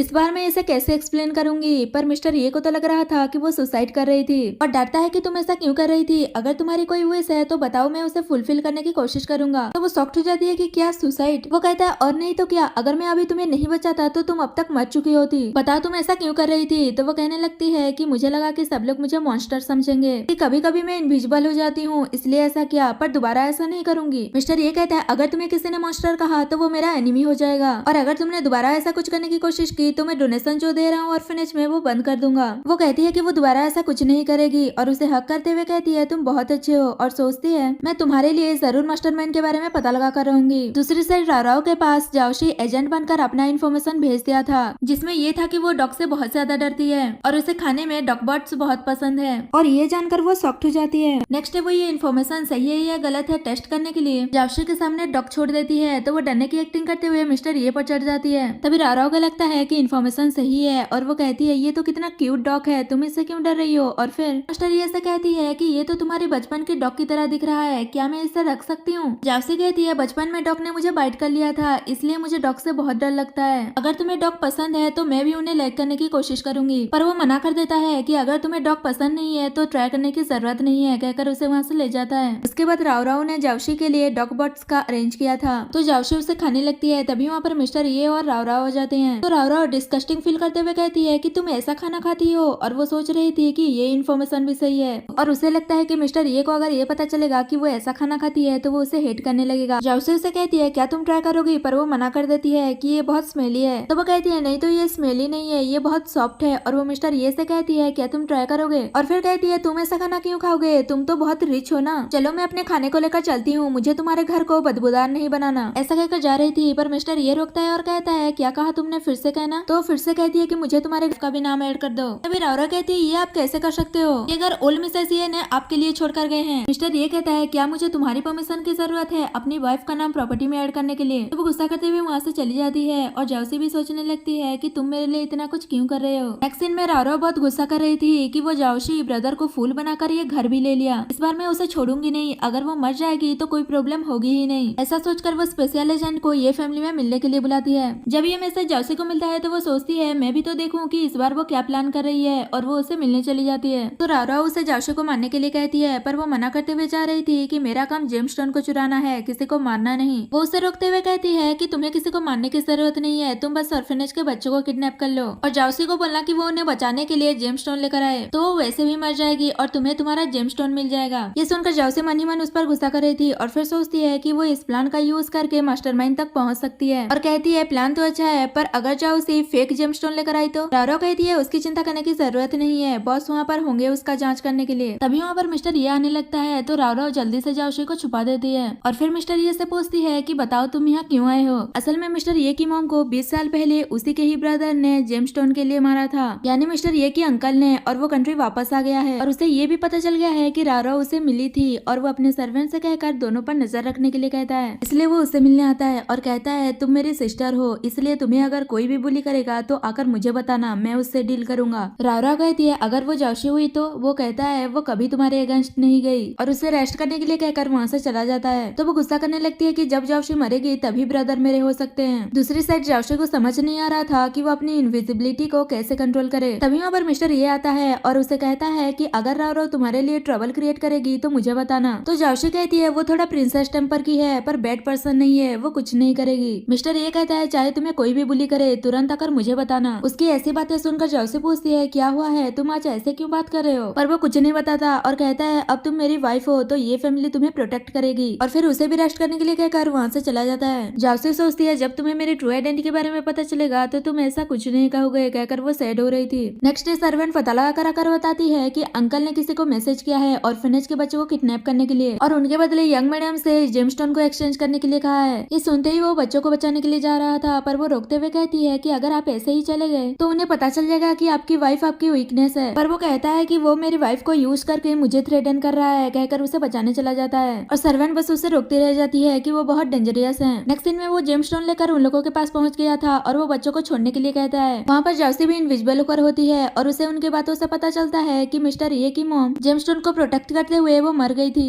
और उसे पता चलता है कि वही मास्टरमाइंड है जिसने उसे जेमस्टोन चुराने के लिए कहा था, और वो मिस्टर ये को भी जानता है। मिस्टर ये उन्हें बच्चों को छोड़ देने के लिए कहता है, पर वो पहले जेमस्टोन को चेक करना चाहते थे कि वो रियल है या नहीं। और फिर रारो कहती है ब्रदर आपने ये क्यों नहीं पूछा कि मैं यहाँ क्या कर रही हूँ। वो कहता है 20 ईयर से मैं इस इंसान को ढूंढ रहा हूँ, पर जैसे ही वो इस कंट्री में आया तो मेरे लोगों ने बताया कि वो पहली इंसान तुम ही थी जिसने उसे कांटेक्ट किया था, तुमने मुझे बहुत डिसअपॉइंट किया। तो वो कहती है वो मैं हूँ जो डिसअपॉइंट हुई हूँ, तुमने मेरी मॉम को प्रॉमिस किया था कि तुम हमेशा मेरी केयर करोगे, पर जब से जाओसी आई है तुम हमेशा उसे प्रोटेक्ट करते रहते हो और मेरी केयर करना तो भूल ही गए हो। और फिर फ्लैशबैक में दिखा जाता है जैसे ही जाओसी एजेंट बनकर अपना काम करने जाने वाली थी तो उसे पता चलता है कि उसके कुछ करने से पहले ही किसी ने बच्चों को किडनैप कर लिया है, और इस बारे में मिस्टर ये को भी पता चल गया है। इसलिए वो जाओसी की जगह पर खुद गया था और वो सर्वेंट को जाओसी का ध्यान रखने के लिए बोलता है कि उसे किडनैपिंग के बारे में कुछ नहीं पता चलना चाहिए, पर जाओसी तो इनविजिबल होकर उसके साथ चली जाती है। मिस्टर ये जैसे ही वहाँ पहुँचता है तो रारो उसे देखकर पूछती है कि ये यहाँ पर क्या कर रहा है, जाओसी कहाँ है। तो मास्टरमाइंड उसे बताता है कि मिस्टर ये ने जाओसी के फोन को हैक किया था और उसे हमारी प्लानिंग के बारे में पता चल गया, इसलिए वो जाओसी की जगह पर खुद आया है। ये सुनकर रारो गुस्सा करने लगती है कि तुम इतना जाओसी को क्यों प्रोटेक्ट करते हो, तुम उसे जितना ज्यादा प्रोटेक्ट करने की कोशिश करोगे मेरा उतना ज्यादा उसे मारने का मन करेगा। प्रेजेंट में मिस्टर ये उसे कहता है कि मैंने आंटी से प्रॉमिस किया था, इसलिए कितने सालों से तुम्हें खुद की सिस्टर की तरह केयर कर रहा था। रारो कहती है मैं तुम्हारी सिस्टर कहाँ बनना चाहती थी, मैं तुम्हारी वुमेन बनना चाहती थी। इतने में ही वो किडनैपिंग वाला बच्चा वहाँ से भागने लगता है। तभी मिस्टर ये जेमस्टोन को उसे देखकर बच्चे को लेकर वहाँ से भाग रहा था। जाओसी भी भाग रही थी, पर वो लोग मिस्टर ये को बेहोश कर देते हैं और दरवाजा बंद कर देते हैं। तो जाओसी अंदर जाने की कोशिश करती है, पर वो बाहर ही रह जाती है, और फिर वो लोग मिस्टर ये को कोल्ड स्टोरेज में रख देते हैं। राव कहती है अब थोड़ी देर बाद तुम अपने सेंस में नहीं रहोगे और फिर तुम्हारी बॉडी मेरी हो जाएगी और ये फैमिली का जो कुछ भी है सब मेरा हो जाएगा। तुम यहाँ से नहीं भाग सकते क्योंकि यहाँ के डोर सिर्फ हम दोनों ही खोल सकते हैं। और फिर उन दोनों को लगता है कि शायद वो जेमस्टोन फेक है, पर उसमें जो टेम्पलेट लगा हुआ है अगर एक बार वो वेरीफाई हो गया तो पुलिस को इन्फॉर्म कर देगा, इसलिए वो बाद में पता लगाने के लिए कि वो फेक है या नहीं उसे लेकर वहाँ से जल्दी से भाग रहे थे। तभी राव कहती है हमें ब्रदर को कोल्ड स्टोरेज से बाहर निकालना होगा वरना वो मर जाएगा। तो वो ये कहकर वहाँ से जाने लगता है कि तुम उसे बचाना चाहती हो या फिर खुद मरना चाहती हो। तो वो भी उसके साथ जाने लगती है। तभी जाओसी इनविजिबल होकर वो जेमस्टोन बॉक्स ले लेती है। तभी राव कहती है उस जेमस्टोन को छोड़ो, पहले अपनी जान बचाओ, कहीं पुलिस ना आ जाए, कहकर उसे जबरदस्ती वहाँ से ले जाती है। और फिर जाओसी मिस्टर ये को बचाने जा रही थी, उसके पास भी वहाँ का कार्ड था। फिर वो रुक जाती है और सोचने लगती है कि अगर मैंने इसे यहाँ से बाहर निकाल दिया तो इसे मेरी आइडेंटिटी के बारे में पता चल जाएगा और वो मुझे पुलिस में दे देगा। अभी तक तो वो ऑर्फनेज भी बनाना कंप्लीट नहीं हुआ है। नहीं मैं ऐसा नहीं कर सकती, थी और फिर उसे याद आता है कि मिस्टर ये ने हर बार उसकी कितनी हेल्प की है और फिर वो डिसाइड करती है कि चाहे कुछ भी हो जाए वो उसे बचा कर रहेगी, वो बाद में खुद ऑर्फनेज बना लेगी। और फिर वो अंदर जाती है, मिस्टर ये बेहोश होने लगता है तो वो उसे संभालने लगती है। इतने में वहाँ पर सर्वेंट आती है और वो जाउसी को हटाकर खुद ही उसकी कुछ ज्यादा ही केयर करने लगती है। नेक्स्ट सीन घर पर दिखाया जाता है, वहाँ भी सर्वेंट मिस्टर ये की केयर कर रही थी और उसे मेडिसिन खिला रही थी। और वो जाउसी को मेडिसिन खिलाने के लिए कहता है तो वो सोचने लगती है क्या इसे मेरे आइडेंटिटी पर शक नहीं हुआ, ये मुझसे कुछ पूछ क्यों नहीं रहा। सोचते हुए वो उसे मेडिसिन खिलाती है। अभी मिस्टर ये पूछता है तुम्हारा सीन के साथ क्या रिलेशन है। सीन उसके अंकल का नाम है तो जाउसी कहती है मेरा उससे कोई रिलेशन नहीं है। मिस्टर ये कहता है मैंने तो तुम्हें अभी तक बताया नहीं कि सीन कौन है, तो तुमने कैसे कह दिया कि तुम्हारा उसके साथ कोई रिलेशन नहीं है। वो कहती है इसलिए तो मैंने कहा कि मेरा उसके साथ कोई रिलेशनशिप नहीं है। और फिर वो उस लैब के कार्ड के बारे में पूछता है कि वो तुम्हारे पास कैसे आया, वो तो सिर्फ उन दोनों के पास ही था। जाउसी कहने लगती है कि राव ने मेरे रूम के सामने ही वो कार्ड गिरा दिया था, मैंने कार्ड लौटाने के लिए उसे आवाज दिया था पर वो मेरी बात नहीं सुनी और जल्दी में चली गई, इसलिए मुझे उसके पीछे जाना पड़ा कार्ड लौटाने के लिए, वरना कहीं अगर वो बाद में तुमसे मेरी कंप्लेंट करती कि मैंने उसकी चीज चुरा ली तो। मिस्टर ये कहता है तुम्हें क्या लगता है मुझे तुम्हारी बात पर इतनी इजीली बिलीव हो जाएगा, मैं इसके बारे में पता लगाऊंगा और अगर मुझे पता चला कि तुम झूठ बोल रही थी तो मैं तुम्हें छोड़ूंगा नहीं और तब तक तुम घर में ही रहोगी, घर से बाहर नहीं जाओगी। जाउसी ऑर्फनेज जाने की बात करती है पर वो इसके लिए भी मना कर देता है। जाउसी जैसे ही वहाँ से जाती है तो सर्वेंट को भी लगता है कि शायद वो झूठ बोल रही थी और मिस्टर ये उसे चुप करा देता है कि उसकी बात पर ट्रस्ट करना है या नहीं ये मैं डिसाइड करूंगा, तुम्हें कुछ भी बोलने की जरूरत नहीं है, बस उस पर नजर रखो। तभी उन्हें किचन से कुछ आवाज सुनाई देती है तो सर्वेंट देखने के लिए जाती है तो वो देखती है कि जाउसी का कुछ इस तरीके का हाल हो गया था। सर्वेंट कहती है अगर आपको कुछ चाहिए था तो कुक को बता देते, वो बना देती, तुम्हें यहाँ आने की क्या जरूरत थी। तो वो कहती है कि मैं फ्रूट केक बना रही थी, उसे हर कोई नहीं बना सकता, ना ही बेकरी वाले बना सकते हैं, मैं बस ऑर्फनेज के पास वाले शॉप से ही खरीदती थी। तो वो ये बात जाकर मिस्टर ये को बताती है कि यंग मैडम फ्रूट केक खाना चाहती है, शायद ये कोई कोड हो सकता है। तभी मिस्टर ये को याद आता है कि ऑर्फनेज के बच्चों ने कहा था जब जाउसी अनहैप्पी होती है तो वो फ्रूट केक खाती है, तो उसे पता चल जाता है कि वो अनहैप्पी है और उससे मिलने जाता है, पर वो तो बहुत सारे कपकेक्स खा रही थी और उसे देखकर वो सब गिरा देती है और फिर वो उसका साफ करने वाली थी पर वो रोक देता है और सर्वेंट को उसे साफ करने के लिए बोलता है। उसके बाद वो जाउसी को ऑर्फनेज ले जाता है और जाउसी वहाँ पर बच्चों के साथ माचा केक खा रही थी और फिर मिस्टर ये से पूछती है कि जब मैंने कहा तो तुमने मना कर दिया तो फिर सडनली कैसे मान गए। तो वो कहता है क्योंकि तुम फ्रूट केक खाते हुए अगली दिखती हो।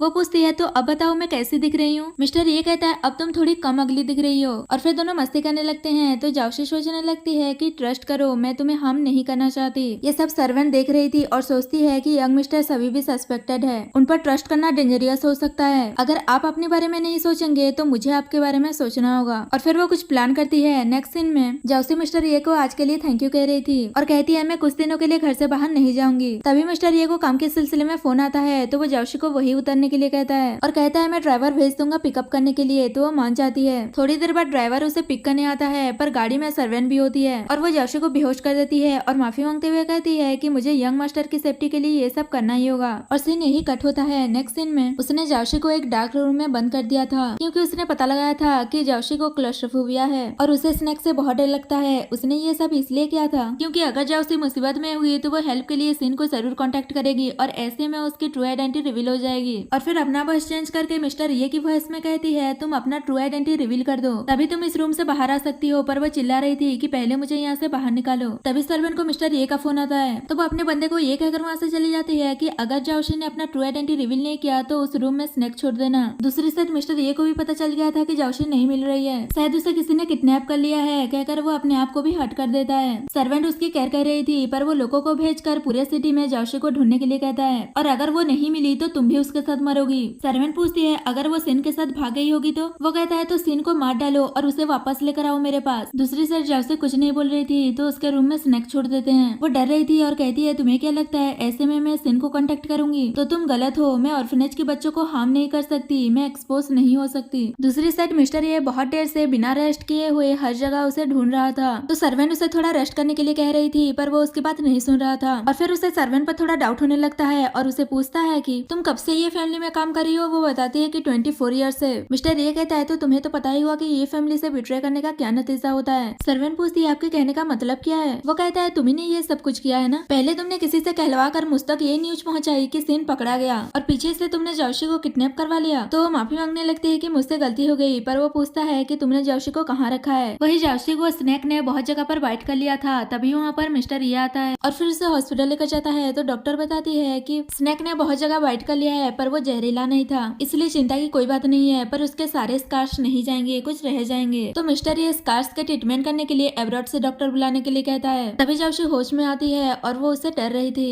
और कहता है अगर स्कार्स रहते हैं तो रहने दो, एब्रॉड से डॉक्टर बुलाने की जरूरत नहीं है, इसमें पैसा वेस्ट होगा। तो मिस्टर ये कहता है क्या ये फैमिली में पैसों की कमी है? तो जाओशी कहती है मैं नहीं चाहती कि तुम मुझ पर कोई फेवर करो। ये सुनते ही वो गुस्से में उसे किस कर लेता है, पर वो उस पर गुस्सा करने लगती है कि पहले तो तुमने मुझे एक डार्क रूम में बंद कर दिया और फिर स्नैक छोड़ दिया और अब तुम मेरी केयर करने का प्रिटेंड कर रहे हो। अगर तुम्हें मुझ पर ट्रस्ट नहीं है तो मुझे जाने दो। पर वो उसे समझाने की कोशिश करता है कि मैंने ये सब कुछ नहीं किया, पर वो उस पर बिलीव नहीं करती और कहती है सर्वेंट तुम्हारे लिए बहुत लॉयल है, वो तुम्हारे बिना ऑर्डर के कुछ नहीं करेगी। और वो डिवोर्स की बात करती है और कहती है मिसेस ये बनना बहुत ही डेंजरियस है, ये बार बार होगा और मेरी जान भी जा सकती है, मुझे एक पीसफुल लाइफ जीना है। वो प्रॉमिस करता है कि दोबारा ऐसा कभी नहीं होगा, हम इस बारे में तुम्हारे डिस्चार्ज होने के बाद बात करेंगे कहकर वहाँ से चला जाता है। दूसरी साइड मिस्टर ये ने सर्वेंट को भी उसी रूम में बंद कर दिया था और वहाँ पर चूहा छोड़ दिया था। तभी वहाँ पर मिस्टर ये आता है तो वो उससे माफी मांगने लगती है, पर वो उसे जॉब से फायर कर देता है और कहता है कि आज से तुम ये फैमिली के नर्सिंग होम में रहोगी। सर्वेंट उसे समझाने की कोशिश करती है कि मैंने ये सब कुछ तुम्हारी सेफ्टी के लिए किया, यंग मिस्टर की आइडेंटिटी सस्पिशियस था इसलिए मैंने उसकी आइडेंटिटी जानने के लिए ये सब कुछ किया था। पर वो कोई बात नहीं सुनता और अपने असिस्टेंट को बुलाकर कहता है कि सर्वेंट को उसका 20 इयर्स का कंपनसेशन दे देना, एक पेनी भी कम नहीं होना चाहिए। तो वो कहती है आप मेरे साथ ऐसा ट्रीट कैसे कर सकते हो, वो भी उस अनजान लड़की के लिए। तो मिस्टर ये कहता है वो कोई अनजान नहीं है बल्कि मेरी वाइफ है। तो वो कहती है पहले भी तो आपने उसे थीप ही समझा था इसलिए अपने साथ रखा था उसे मोहरा बनाकर। तभी ये बात जाओशी सुन लेती है और कहती है इसका मतलब ये सब कुछ झूठ था। मिस्टर ये समझाने की कोशिश करता है कि तुम जैसा सोच रही हो वैसा नहीं है, पर वो उसकी कोई बात नहीं सुनती और उससे अपना कॉन्ट्रैक्ट खत्म करके वहाँ से चली जाती है। तो वो भी जा रहा था पर सर्वेंट उसे रोकती है कि वो आपके लिए वर्दी नहीं है, पर वो उसकी बात नहीं सुनता है और असिस्टेंट से अपना काम करने के लिए कहकर वहाँ से चला जाता है। तो सर्वेंट उस पर गुस्सा कर रही थी कि मैं इतने सालों से आपके यहाँ काम कर रही थी पर कुछ दिनों से आई लड़की के लिए आपने मेरे साथ ऐसा ट्रीट किया। तभी असिस्टेंट उसे ये फैमिली के सारे केस हैंडओवर करने के लिए कहता है, अगर उसने नहीं किया तो वो सारे लॉक ही चेंज कर देगा और वो भी चला जाता है। तो सर्वेंट कह रही थी कि यंग मास्टर आपको जरूर रिग्रेट होगा, इस वर्ल्ड में मैं ही एक थी जो दिल से आपकी परवाह कर रही थी। दूसरी साइड मिस्टर ये जाओशी के पीछे पीछे जा रहा था तो वो कहती है तुम यहाँ क्यों आए हो, हमारा रिलेशनशिप खत्म हो गया है। तो वो उस पर गुस्सा करता है तो जाओशी कहती है कि तुम जिसे ढूंढ रहे हो वो मैं नहीं हूँ, अब मुझे जाने दो। तो वो मना कर देता है। तो जाओशी कहती है क्या अभी कुछ टेस्ट करने के लिए बाकी रह गया है, अब क्या करोगे तुम, टॉर्चर करोगे? पर वो उसके क्लोज जाते हुए कहता है कि मुझे इस सब की कोई जरूरत नहीं है। वो चिल्ला रही थी तो वो उसे किस कर लेता है और वो उससे माफी मांगते हुए कहता है कि मैं तुम्हें अच्छे से प्रोटेक्ट नहीं कर पाया। वो कहती है तुम ये सब कुछ यूज करके मुझे यहाँ रोकना चाहते हो ना, ताकि टेस्ट कर सको कि मेरी और सिन के बीच क्या रिलेशनशिप है। पर मिस्टर ये मना कर देता है कि मैंने तुम्हें कभी टेस्ट करने की कोशिश नहीं की, ये सब कुछ सर्वेंट ने खुद ही किया था और मैंने उसे ये फैमिली से बाहर निकाल दिया है। तभी जाओशी सोचने लगती है कि तुम ऐसे ही एक्ट करते रहे तो मुझे लगा कि तुम मेरे लिए फॉल कर चुके हो। इतने में वहाँ पर असिस्टेंट आकर मिस्टर ये को उसकी मॉम की एक वॉइस रिकॉर्डर देता है जो सर्वेंट ने उसे देने के लिए कहा था। उसमें उसकी मॉम ने कहा था कि मेरे जाने के बाद एक सर्वेंट ही है जो तुमसे बहुत प्यार करती है और वही तुम्हारा केयर करेगी। और फिर असिस्टेंट बताता है कि सर्वेंट ने सुसाइड करने की कोशिश की थी। ये सुनते ही वो घबरा जाता है, पर वो बताता है कि मैंने उसे हॉस्पिटल भेज दिया है। और फिर जैसे ही मिस्टर ये जाओशी से बात करने वाला था वो वहाँ से जा चुकी थी तो वो भी जाने लगता है। नेक्स्ट सीन में जाओशी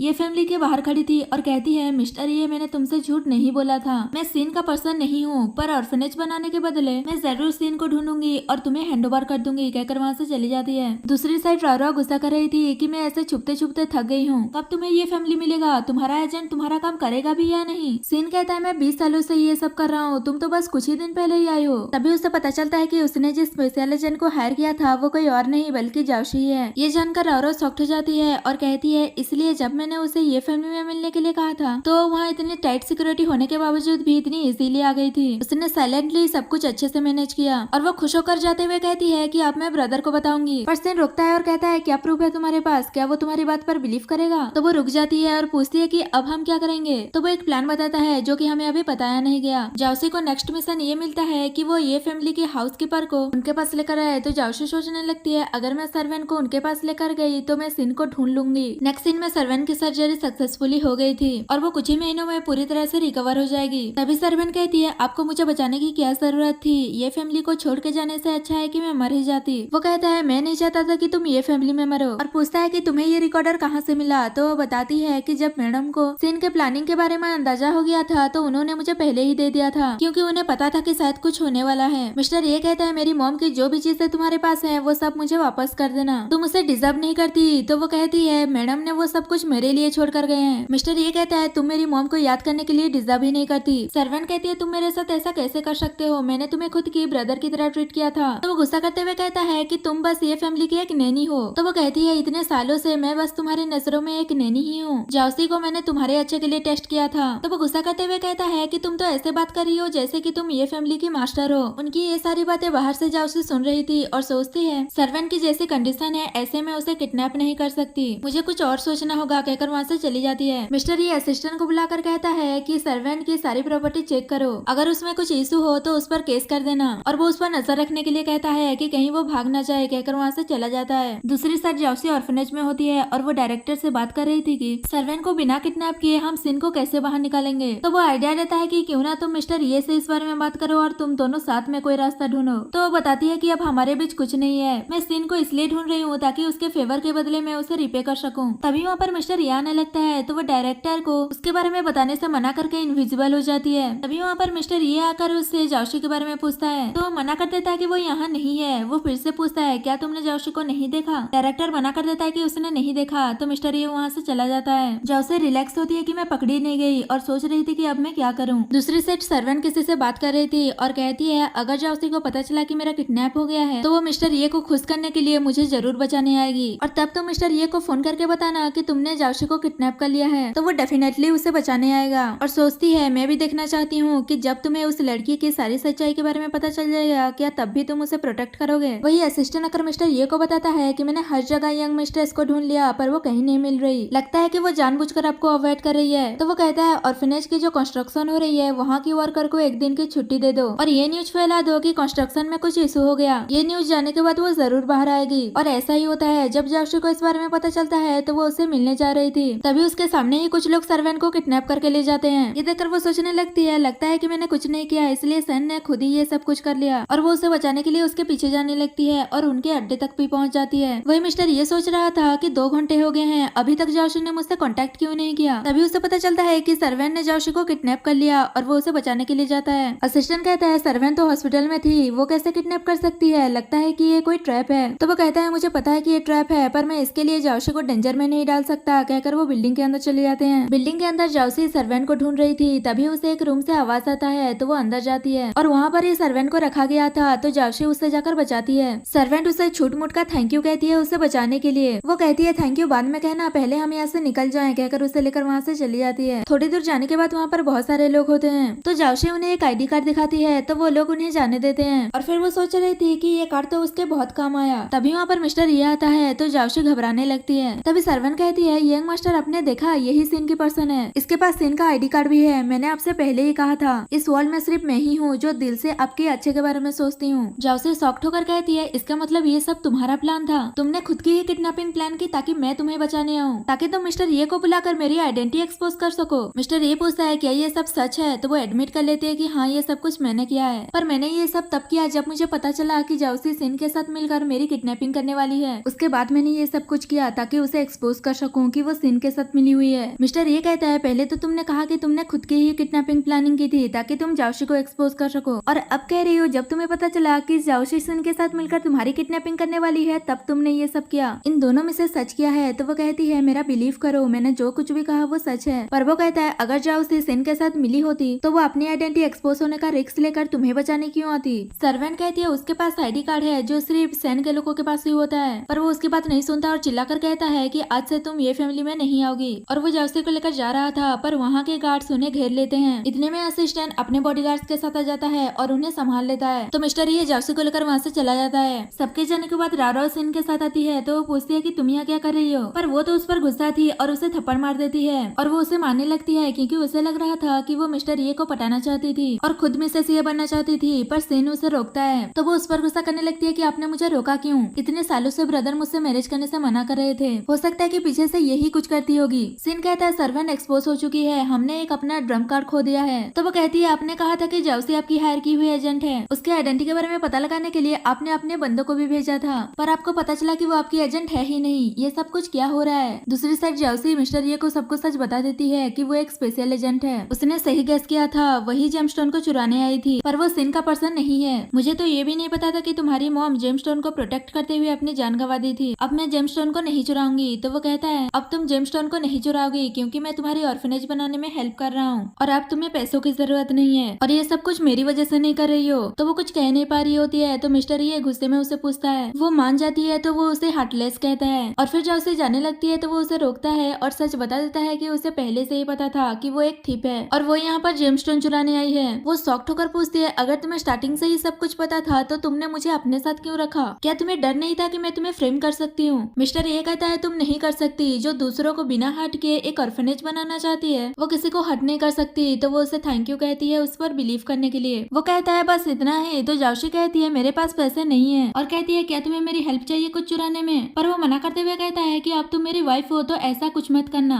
जाओशी मान जाती है कि मैं तुम्हें एम्बैरस नहीं करूंगी और कहती है अब जबकि तुम्हें सब कुछ सच पता चल चुका है तो क्या तुम मेरी ऑर्फनेज बनाने में हेल्प करोगे? तो वो गुस्से में कहता है तुम मेरी वाइफ हो, तुम्हें कुछ समझ में नहीं आ रहा है क्या? जाओशी कहती है पर हमारे बीच तो कॉन्ट्रैक्ट मैरिज था ना। तो वो कॉन्ट्रैक्ट पेपर फाड़ देता है और पूछता है क्या तुम्हें अभी कुछ समझ आया? पर वो मना कर देती है तो मिस्टर ये गुस्से में उसे किस कर लेता है। इससे जब उसे गुस्सा हो जाती है कि तुम मुझसे प्यार नहीं करते तो तुमने मुझे किस क्यों किया? वो कहता है अगर मैं तुमसे प्यार नहीं करता तो हर बार मैं तुम्हें क्यों सेव करता? वो शॉक्ड होकर पूछती है क्या तुम मुझसे प्यार करते हो? और फिर कहने लगती है कि तुम मुझ जैसे पर्सन को कैसे लाइक कर सकते हो? मुझे नहीं पता था कि तुम ऐसे हो। तो वो एक्सेप्ट कर लेता है कि हाँ मैं तुम्हें लाइक करता हूँ और मैं ऐसा ही हूँ जो एक ऐसी लड़की को लाइक करता है जो हमेशा ड्रामा करती रहती है। तभी जाओशी को एक टेक्स्ट मैसेज आता है जिसमें वो कह रहा था कि मुझे पता है तुम एक एजेंट हो और वो उसे जेमस्टोन लेकर आने के लिए कहता है। अगर वो नहीं लेकर आई तो वो ऑनलाइन सबको बता देगा कि मिस्टर ये की वाइफ एक थीप है। मिस्टर ये पूछता है कि क्या हुआ, क्या तुम मुझे कुछ छुपा रही हो? पर वो मना कर देती है और पूछती है क्या अब हम एक रियल कपल हैं? तो वो कहता है हम नॉर्मल कपल नहीं है, हम हस्बैंड वाइफ हैं। जाओशी कहती है तो फिर क्या तुम मेरी एक छोटी सी रिक्वेस्ट मानोगे? और फिर वो पार्क चलने के लिए कहती है तो वो मान जाता है। उसके बाद दोनों ऑफिशियली अपने फर्स्ट डेट पर जाते हैं और फिर दोनों वहाँ पर बहुत एंजॉय करते हैं। पार्क में सिर्फ वही दोनों थे क्योंकि मिस्टर ये ने पूरा पार्क ही बुक कर लिया था। इसी बीच जाओशी सोच रही थी कि मैं मिस्टर ये को किसी को भी हट करने नहीं दूंगी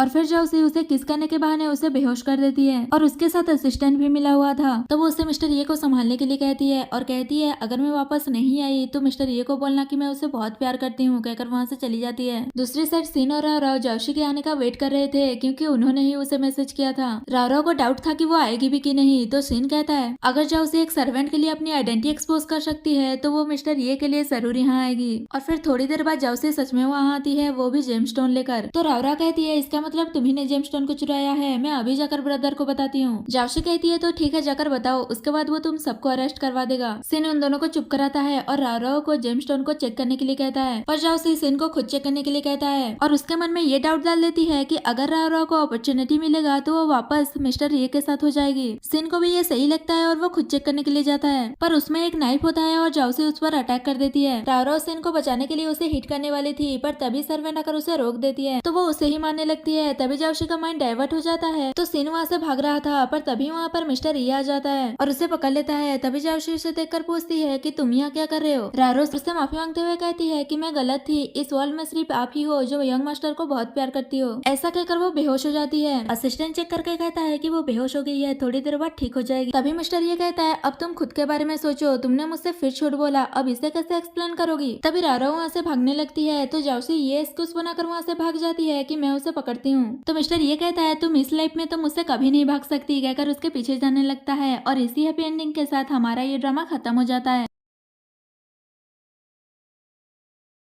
तो ड्रामा के स्टार्टिंग में हम हमारी मेन लीड गू को देखते हैं जो गू ग्रुप का प्रेसिडेंट है और वो अपनी कंपनी में जा रहा था। तभी एक बंदा भागते हुए आता है और बताता है कि आपकी वाइफ मिल गई है। दूसरी साइड हम उसकी वाइफ बाई को देखते हैं और यही हमारी फीमेल लीड है जो एक फूड स्टॉल चला रही थी। तभी वो देखती है कि कुछ गाड़ी आ रही है तो वो जल्दी से अपना स्टॉल बंद करके वहाँ से भाग जाती है। थोड़ी दूर जाने के बाद देखती है कि कोई उसे फॉलो नहीं कर रहा और रिलैक्स हो रही थी कि मैं बहुत दूर आ गई हूँ, अब मुझे कोई नहीं पकड़ सकता। इतने में वहाँ पर हेलीकॉप्टर से कोई आता है और वो कोई और नहीं बल्कि गू ही था और वो बुके लेकर बाई के पास आता है और कहता है कि मैं तुम्हें घर ले जाने आया हूँ। पर वो उस पर गुस्सा कर रही थी कि तुम ये सब क्या कर रहे हो, अगर तुम ऐसे ही करते रहोगे तो मैं अपना पेनकेक कैसे सेल करूंगी। वो कहता है अच्छा ही तो है, कोई बाय नहीं करेगा, सिर्फ तुम मेरे लिए ही बनाओगी। तो वो गुस्सा करने लगती है कि मैं अभी अभी तो अपना करियर स्टार्ट कर रही थी। इतने में गू को किसी का फोन आता है और वो बात करने के बाद कहता है ग्रैंडमा की पुरानी प्रॉब्लम वापस आ गई है तो मुझे उनसे मिलने जाना होगा, मेरे जाने के बाद कंपनी को तुम ही हैंडल करोगी। बाई कहती है क्या ये सही रहेगा? तो वो बताता है कि जिंगसन अब्रॉड से वापस आने वाला है, पर वो बिजनेस के बारे में इतना नहीं जानता। उसे छोड़कर मेरी नजरों में तो तुम ही हो। तो वो भी कंपनी हैंडल करने के लिए मान जाती है। दूसरी साइड कंपनी के सुपरवाइजर किन को पता चल गया था कि सीईओ की वाइफ कंपनी आने वाली है। उसके बाद वही अपनी गाड़ी से कंपनी जाती है। वो जैसे ही वहाँ से जा रही थी तभी एक सू नाम की लड़की से टकरा जाती है। तो वो उस पर गुस्सा करने लगती है कि तुम देखकर नहीं चल सकती थी। वही माफी मांगने लगती है कि मैंने ये जानबूझकर नहीं किया, पर वो फिर भी उस पर गुस्सा कर रही थी कि सॉरी बोलने से क्या होगा, मेरा स्कार्फ तो खराब हो गया ना। तो बाई उसे अपना स्कार्फ दे देती है। ये देखकर सू सरप्राइज हो जाती है क्योंकि वो बहुत ही एक्सपेंसिव था, और वो खुश होते हुए जल्दी से अपना स्कार्फ दे देती है और उसका स्कार्फ ले आती है। और फिर बाई उसे पहचान जाती है कि वो दोनों सेम ही कॉलेज में पढ़ रहे थे, पर वो उसे पहचानने से इनकार करके वहाँ से चली जाती है और अपना स्कार्फ भी नहीं लेकर जाती। और फिर वही कंपनी के अंदर जाती है। वही सुपरवाइजर किन बाकी एम्प्लॉयज के साथ सीईओ की वाइफ का वेलकम करने के लिए खड़े थे। तभी वहाँ पर बाई आती है। तो वो लोग उसे ग्रीट करने वाले थे, पर इतने में वहाँ पर सू भी आती है और उसके महंगे स्कार्फ देखकर उसे सीईओ की वाइफ समझते हैं और बाई को छोड़कर उसे जाकर वेलकम करते हैं और कहते हैं कि हमें आपकी आइडेंटिटी पता है कि आप सीईओ की वाइफ हो। तो सू भी इस सिचुएशन का फायदा उठाती है और वो नहीं बताती कि वो सीईओ की वाइफ नहीं है और सीईओ की वाइफ होने का प्रिटेंड करने लगती है। और फिर किन बाई को क्लीनर समझती है और उसकी स्कार्फ की इंसल्ट करते हुए कहती है कि जाकर अपना काम करो। तो बाई बताती है कि मैं कोई क्लीनर नहीं हूँ बल्कि न्यू इंटर्न हूँ और ये स्कार्फ मेरा नहीं है बल्कि सू का है। पर सू मना कर देती है कि ये मेरा नहीं है, मैं सीईओ की वाइफ हूँ, तो इतना चीप स्कार्फ क्यों रखूंगी। तो बाई पूछती है तुम सीईओ की वाइफ हो और सोच रही थी क्या गू मुझे चीट कर रहा है। और फिर एम्प्लॉइज उसे कहने लगते हैं क्या तुम सीईओ की वाइफ की आइडेंटिटी पर डाउट कर रही हो, और उसकी अच्छी खासी इंसल्ट करके वहाँ से चले जाते हैं। ये सब देखकर बाई सोच रही थी कि गू ने अपने कंपनी में कैसे लोगों को हायर किया है, पर कोई बात नहीं, मैं क्लीन कर दूंगी कहकर वहाँ से चली जाती है। और ये सब कुछ गू का ब्रदर जिंगसन देख रहा था और वो भी गू का वाइफ सू को ही समझ रहा था और सोचता है कि ये तो दूसरों को बुली करती है, पता नहीं ब्रदर ने इसके अंदर क्या देख लिया। और वो गू को फोन करके कहता है कि मैं तुम्हारी वाइफ से मिल चुका हूँ और उसकी बुराई करने लगता है कि वो बिल्कुल भी अच्छी नहीं है। पर गू तो बाई को समझ रहा था और कहता है कि तुम अपनी सिस्टर इन लॉ के बारे में ऐसा मत बोलो, उसकी बैड बिहेवियर मेरी वजह से है क्योंकि मैंने ही उसे स्पॉइल किया है। पर वो तो और नहीं सुन सकता था और कहता है मुझे कल की प्रोडक्ट लॉन्च की प्रिपरेशन करनी है। तो गू कहता है वो हमारी कंपनी के लिए बहुत ही इंपॉर्टेंट है, पर मुझे डर है कि मैं टाइम पर वापस नहीं आ पाऊंगा, इसलिए वो अपनी वाइफ को कल की लॉन्च पार्टी में गू ग्रुप को रिप्रेजेंट करने के लिए कह देता है और फोन कट कर देता है। ये सुनकर जिंगसन शॉक्ड हो जाता है कि उस जैसी लड़की हमारे गू ग्रुप को कैसे रिप्रेजेंट कर सकती है, पता नहीं ब्रदर क्या क्या कर रहे हैं। वही क्लीनिंग कर रही थी और फिर किन से कहती है कि मैंने क्लीनिंग कर दी है, क्या अब मैं जा सकती हूँ। वो लोग हाँ कहते हैं। तभी सू जानबूझकर अपने रिंग को बाई के बैग में डाल देती है और फिर बाई जैसे ही अपना बैग लेकर जा रही थी तो सू एक्टिंग करने लगती है कि मेरा रिंग खो गया है और बाई से कहती है कहीं तुमने तो नहीं चुराया। तो वो कहती है ये तुम क्या कह रही हो, मैंने तो तुम्हारा रिंग देखा भी नहीं। तो वो कहती है अगर ऐसी बात है तो अपना बैग ओपन करो, मुझे चेक करना है। बाई गुस्सा कर रहे थे कि ये क्या बदतमीजी है। तभी बाकी एम्प्लॉयज भी कहने लगते हैं कि मैडम सही कह रही है, तुम अपना बैग चेक करवाओ, और जबरदस्ती उसका बैग लाकर चेक करने लगते हैं। तभी वो रिंग निकलता है तो सू एक्टिंग करने लगती है कि ये रहा मेरा रिंग को देखकर किंग कहती है कि ये तो डायमंड रिंग है, मिस्टर गू ने ऑक्शन से 300 मिलियन में ये बया किया था।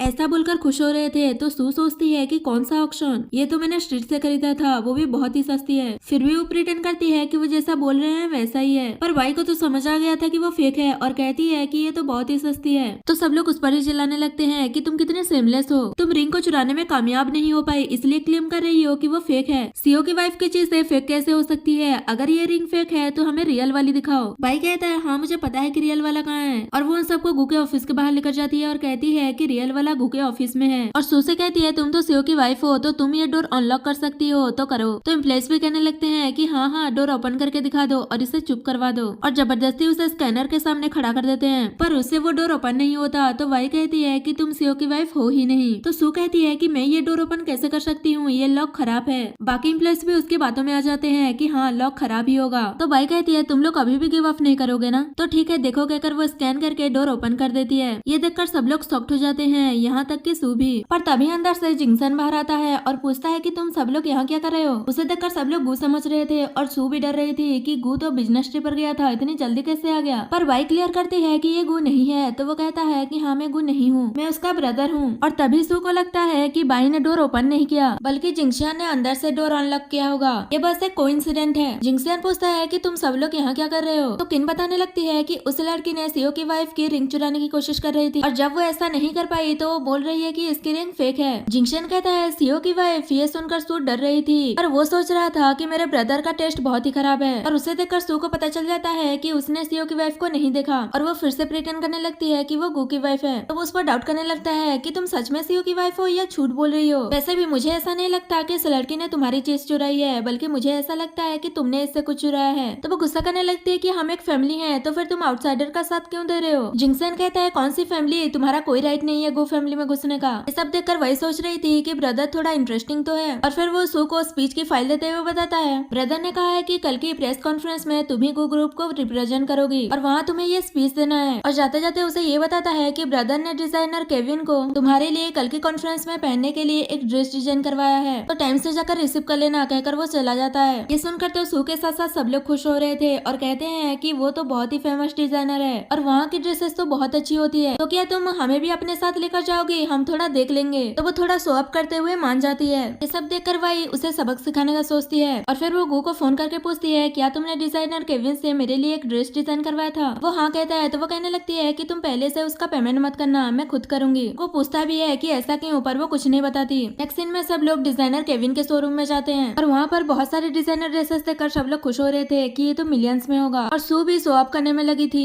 और बाई सोचने लगती है कि ये सारे ड्रेसेस तो वही है जिसे मैंने चूज नहीं किया था। अभी वहाँ पर केविन आता है और वो बाई को मैडम कहकर बुला रहा था। तो किन कहती है कि आपको कोई गलतफहमी हुई है, रियल मैडम ये है, वो तो मैडम कहलवाने के लायक ही नहीं है। तो वो सू से माफी मांगता है कि मुझे पहचानने में गलती हो गई और वो तो एक्टिंग करे जा रही थी। ये देखकर बाई सोचती है कि तुम बहुत अच्छा एक्टिंग करती हो और मेरी एक्टिंग तुमसे बहुत बेटर है। और सू से कहती है पहले जाकर अपना ड्रेस ट्राई कर लो और देख लो कि तुम्हें फिट आती है कि नहीं, इससे पता चल जाएगा कि तुम रियल हो कि फेक। तो एम्प्लॉइज उस पर गुस्सा करने लगते हैं कि ये तुम क्या कर रही हो, ये रियल है। उसके बाद सू ड्रेस ट्राई करने जाती है पर उसे फिट नहीं आता। ये देखकर एम्प्लॉइज बातें करने लगते हैं कि सच में ये फेक तो नहीं, इसलिए इसे ड्रेस नहीं फिट आ रहा। तभी सू आकर उन पर चिल्लाती है कि ये तुम कैसी बातें कर रहे हो, मैंने इन दिनों बहुत ज्यादा खाना खा लिया था इसलिए मेरा थोड़ा वेट बढ़ गया है जिससे ये ड्रेस फिट नहीं आ रही है। और केविन पर भी चिल्लाती है कि तुमने ये कैसा ड्रेस बनवाया है और उसे वो ड्रेस ऑल्टर करने के लिए कहती है। तभी उस ड्रेस को लाया जाता है। उसे देखकर तो सब लोग शॉक्ड हो जाते हैं कि कितना प्यारा ड्रेस है। बाई भी ड्रेस को देखकर सोचने लगती है कि गो ने मेरे लिए बहुत अच्छा ड्रेस सिलेक्ट किया है, ये तो बहुत एलिगेंट लग रहा है। तभी एम्प्लॉइज उसे कहती है कि अगर तुमने ये ड्रेस प्रेस कॉन्फ्रेंस में पहना तो तुम तो बहुत ब्यूटीफुल लगोगी। तो वो केविन को जल्द से जल्द इस ड्रेस को ऑल्टर करवाने के लिए कहती है। तो मना करते हुए कहता है कि कल प्रेस कॉन्फ्रेंस है और कल तक ये ड्रेस रेडी नहीं हो सकता। पर वो उस पर चिल्लाती है कि कल तक मुझे ये ड्रेस किसी भी तरह चाहिए, तो उसे मानना ही पड़ता है। तो एम्प्लॉइज वहाँ की ड्रेसेस को देखकर कहने लगते हैं कि यहाँ तो मिलियंस की ड्रेस है। तो सू शो अप करते हुए उन लोगों को अपने लिए भी एक एक ड्रेस लेने के लिए कहती है और सोचती है कि मुझे ये सब का पैसा तो देना ही नहीं पड़ेगा क्योंकि मैं सीईओ की वाइफ जो हूँ। एम्प्लॉइज खुश होते हुए अपने लिए एक एक ड्रेस चूज करके पहनकर आ जाती है। तभी बाई कहती है यहाँ के सबसे चीपेस्ट ड्रेस भी मिलियन से स्टार्ट होता है, तो क्या तुम इतना सब कुछ अफोर्ड कर पाओगी। तो एम्प्लॉइज कहते हैं कि इतना तो मैडम के लिए कुछ भी नहीं है। सू भी कहने लगती है तुम ये सब कुछ इसलिए बोल रही हो ना क्योंकि मैंने तुम्हारे लिए एक ड्रेस बाय नहीं कर दिया और शायद तुम भूल रही हो कि मैं सीईओ की वाइफ हूँ, मेरे हस्बैंड ने पहले ही पेमेंट कर दिया होगा। तभी केविन बताता है कि सर ने आज का पेमेंट नहीं किया, आपको आज का पेमेंट खुद ही करना पड़ेगा और बताता है कि टोटल 19 मिलियन हुआ, तो बताइए आप कैसे पेमेंट करना चाहेंगी। ये सुनकर तो सू शॉक्ड हो जाती है कि मैं इतना पैसा कहाँ से लेकर आऊंगी। तभी बाई स्माइल करते हुए कहती है क्या हुआ, तुम इतना अफोर्ड नहीं कर पाओगी क्या। पर एम्प्लॉइज सू का सपोर्ट करते हैं कि वो सीईओ की वाइफ है, इतना तो उसके लिए कुछ भी नहीं होगा। तो सू को पेमेंट करने के लिए अपना कार्ड देना ही पड़ता है, पर उसके कार्ड में सिर्फ 2000 ही था, तो पेमेंट नहीं हो पाता। तो एम्प्लॉइज कहने लगते हैं कि तुम्हारा मशीन ही खराब होगा। तो सू भी ऐसा ही करने लगती है, जबकि उसे पता है कि उसके कार्ड में इतना पैसा नहीं है। तो वो लोग और 2-3 मशीन में ट्राई करके देखते हैं, फिर भी पेमेंट नहीं होता। तो सू कहती है कि हो सकता है कि आज के मेरे कार्ड का लिमिटेशन खत्म हो गया होगा। तभी केविन कहता है अगर आप लोग पेमेंट नहीं कर सकते तो आप लोगों को ड्रेस वापस करना होगा और उसके ड्रेस ऑर्डर करने का ऑर्डर भी कैंसिल कर देता है। ये सुनकर सब लोग शॉक्ड हो जाते हैं और एम्प्लॉइज तो ड्रेस वापस देना ही नहीं चाहती थी और बाई ये सब कुछ देखकर मजे ले रही थी। केविन कहता है अगर तुम लोगों ने ड्रेस वापस नहीं किया तो मैं पुलिस को बुलाऊंगा। तो सू से ये सोचकर रोकती है कि अगर पुलिस यहाँ आ गई तो मेरी ट्रू आइडेंटिटी एक्सपोज हो जाएगी और एम्प्लॉइज पर चिल्लाते हुए ड्रेस वापस देने के लिए कहकर अपना कार लेकर वहाँ से चली जाती है। तो वो लोग कहने लगते हैं कि गुस्सा क्यों कर रही है, अगर बाय ही नहीं करना था तो बोला क्यों। और वो लोग ड्रेस चेंज करके आ जाते हैं और गुस्से से वहाँ से चले जाते हैं, पर बाई नहीं गई थी। तो केविन कहता है तुम क्यों नहीं गई, पर बाई उसे अपना कार्ड देते हुए कहती है कि उस कस्टम किया हुआ ड्रेस को मैं बाय करती हूँ। तो ब्लैक कार्ड को देखकर पहचान जाता है कि ये तो गू ग्रुप का है और उसे समझ आ जाता है कि यही रियल सीईओ की वाइफ है। दूसरी साइड एम्प्लॉइज को धक्के मारकर स्टोर से बाहर निकाल देते हैं। तभी सू उन्हें कुछ एक्सप्लेन करने वाली थी, पर इतने में भाई केविन से अच्छे से बात करते हुए आ रही थी। ये देखकर सब लोग शॉक्ड हो जाते हैं। इसी बात का फायदा उठाकर सू कहने लगती है कि जरूर इसने केविन को पहले से ही सेड्यूस करके सबको सेटिंग कर लिया होगा, इसीलिए मेरा कार्ड वर्क नहीं कर रहा था।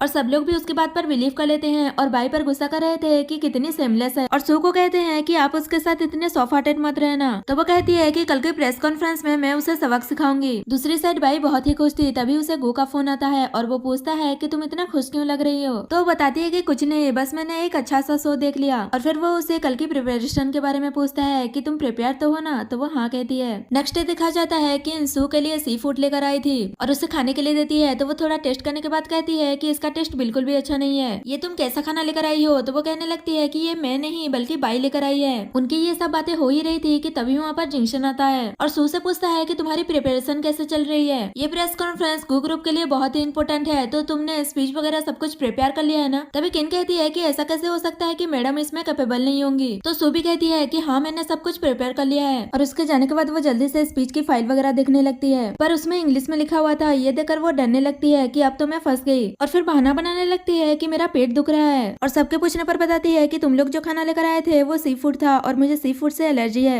ये सुनकर वो लोग घबरा जाते हैं और बाई को बुलाकर उसे डांटने लगते हैं कि तुमने ये क्या किया, सी फूड से सू को एलर्जी है और तुम उसके लिए सी फूड लेकर आई। तो वो कहने लगती है पर मुझे तो नहीं लगता कि वो बीमार है। तभी सू थोड़ा और एक्टिंग करने लगती है बीमार होने की। ये देखकर सब लोग बातें करने लगते हैं, ऐसे में तो ये स्टेज पर नहीं जा सकती और ये प्रेस कॉन्फ्रेंस गू ग्रुप के लिए बहुत ही इंपॉर्टेंट है। अगर ये स्टेज पर नहीं गई तो हम सब तो गए। तो सू कहती है कि ये सब कुछ बाई की वजह से हुआ है, तो उसे स्टेज पर जाना चाहिए और सब लोग भी उसकी बात मान जाते हैं और बाई को कहने लगते हैं कि ये सब कुछ तुम्हारी वजह से हुआ है, तो मैडम की जगह पर तुम स्टेज पर जाओगी। तो बाई इजीली मान जाती है और फिर सू उसे स्पीच फाइल देती है और सोचती है कि इस बार तो तुम गई, गू ग्रुप जरूर तुम्हें फायर कर देगा। वही बाई केविन को फोन करके अपना ड्रेस मंगवा लेती है। तो थोड़ी देर बाद केविन ड्रेस लेकर वहाँ पहुँच जाता है और फिर बाई प्रेस कॉन्फ्रेंस के लिए ड्रेस पहनकर रेडी हो जाती है। रेडी होने के बाद वो इतनी ब्यूटीफुल लग रही थी कि केविन भी उसकी तारीफ करता है। वही प्रेस कॉन्फ्रेंस स्टार्ट होने में थोड़ा लेट हो गया था, तो सब लोग बातें करने लगते हैं कि इतना लेट क्यों हो रहा है। तो जिंक्शन सू से कहता है कि तुम यहाँ बैठे बैठे क्या कर रही हो, जाकर स्टेज पर अपना स्पीच दो। तो वो कहती है कि मैंने कुछ गलत खा लिया था जिससे मुझे एलर्जी हो गई है, इसलिए मैं स्टेज पर नहीं जा पाऊंगी। पर मेरी जगह पर बाई स्टेज पर जाने वाली थी, पता नहीं कहाँ रह गई। तो एम्प्लॉइज कहती है कहीं वो स्टेज पर जाने के नाम से डर कर भाग तो नहीं गई। इतने में वहाँ पर बाई आती है और उसे वो ड्रेस पहने देखकर सू शॉक्ड हो जाती है और फिर बाई स्टेज पर जाकर पहले अपना इंट्रोडक्शन देती है और वो जैसे स्पीच देने के लिए फाइल ओपन करती है तो उसमें कुछ होता ही नहीं, बस ब्लैंक पेपर था, क्योंकि सू ने पहले ही पेपर चेंज कर दिया था और वो सोचती है कि सिर्फ ब्यूटीफुल बनकर आने से कुछ नहीं होता, अब तो तुम बर्बाद हो जाओगी। पर बाई बिना स्क्रिप्ट के भी अच्छे से स्पीच देती है और वो सब कुछ मैनेज कर लेती है। ये देखकर सू हैरान हो गई थी और बाकी सब बाई से इम्प्रेस हो गए थे और जिंक्शन भी उसकी तारीफ कर रहा था। तो सू को लगता है कि जरूर इसी ने उसकी हेल्प की होगी और फिर एक एक करके सब लोग बाई की तारीफ करने लगते हैं। ये देखकर सू गुस्से में वहाँ से चली जाती है और उसकी चमचियां भी उसके पीछे पीछे चली जाती हैं और उसे शांत करने के लिए कहती हैं कि वो तो बस एक इंटरव्यू था, वैसे भी आपने उसे चांस दिया था इसलिए वो स्टेज पर जा पाई, वरना तो वो इतना क्वालिफाइड भी नहीं है। तभी किन कहती है कि कल वीकेंड है तो क्यों ना हम रिलैक्स करने के लिए गू कॉर्पोरेशन के रेसिंग ट्रैक पर चलते हैं और मैंने सुना है कि वहाँ पर बहुत सारे न्यू स्पोर्ट्स कर रहे हैं और वो सिर्फ गू कॉर्पोरेशन वालों के लिए है, तो क्यों ना आप हमें वहाँ लेकर चले। तो वो हाँ कहकर वहाँ से चली जाती है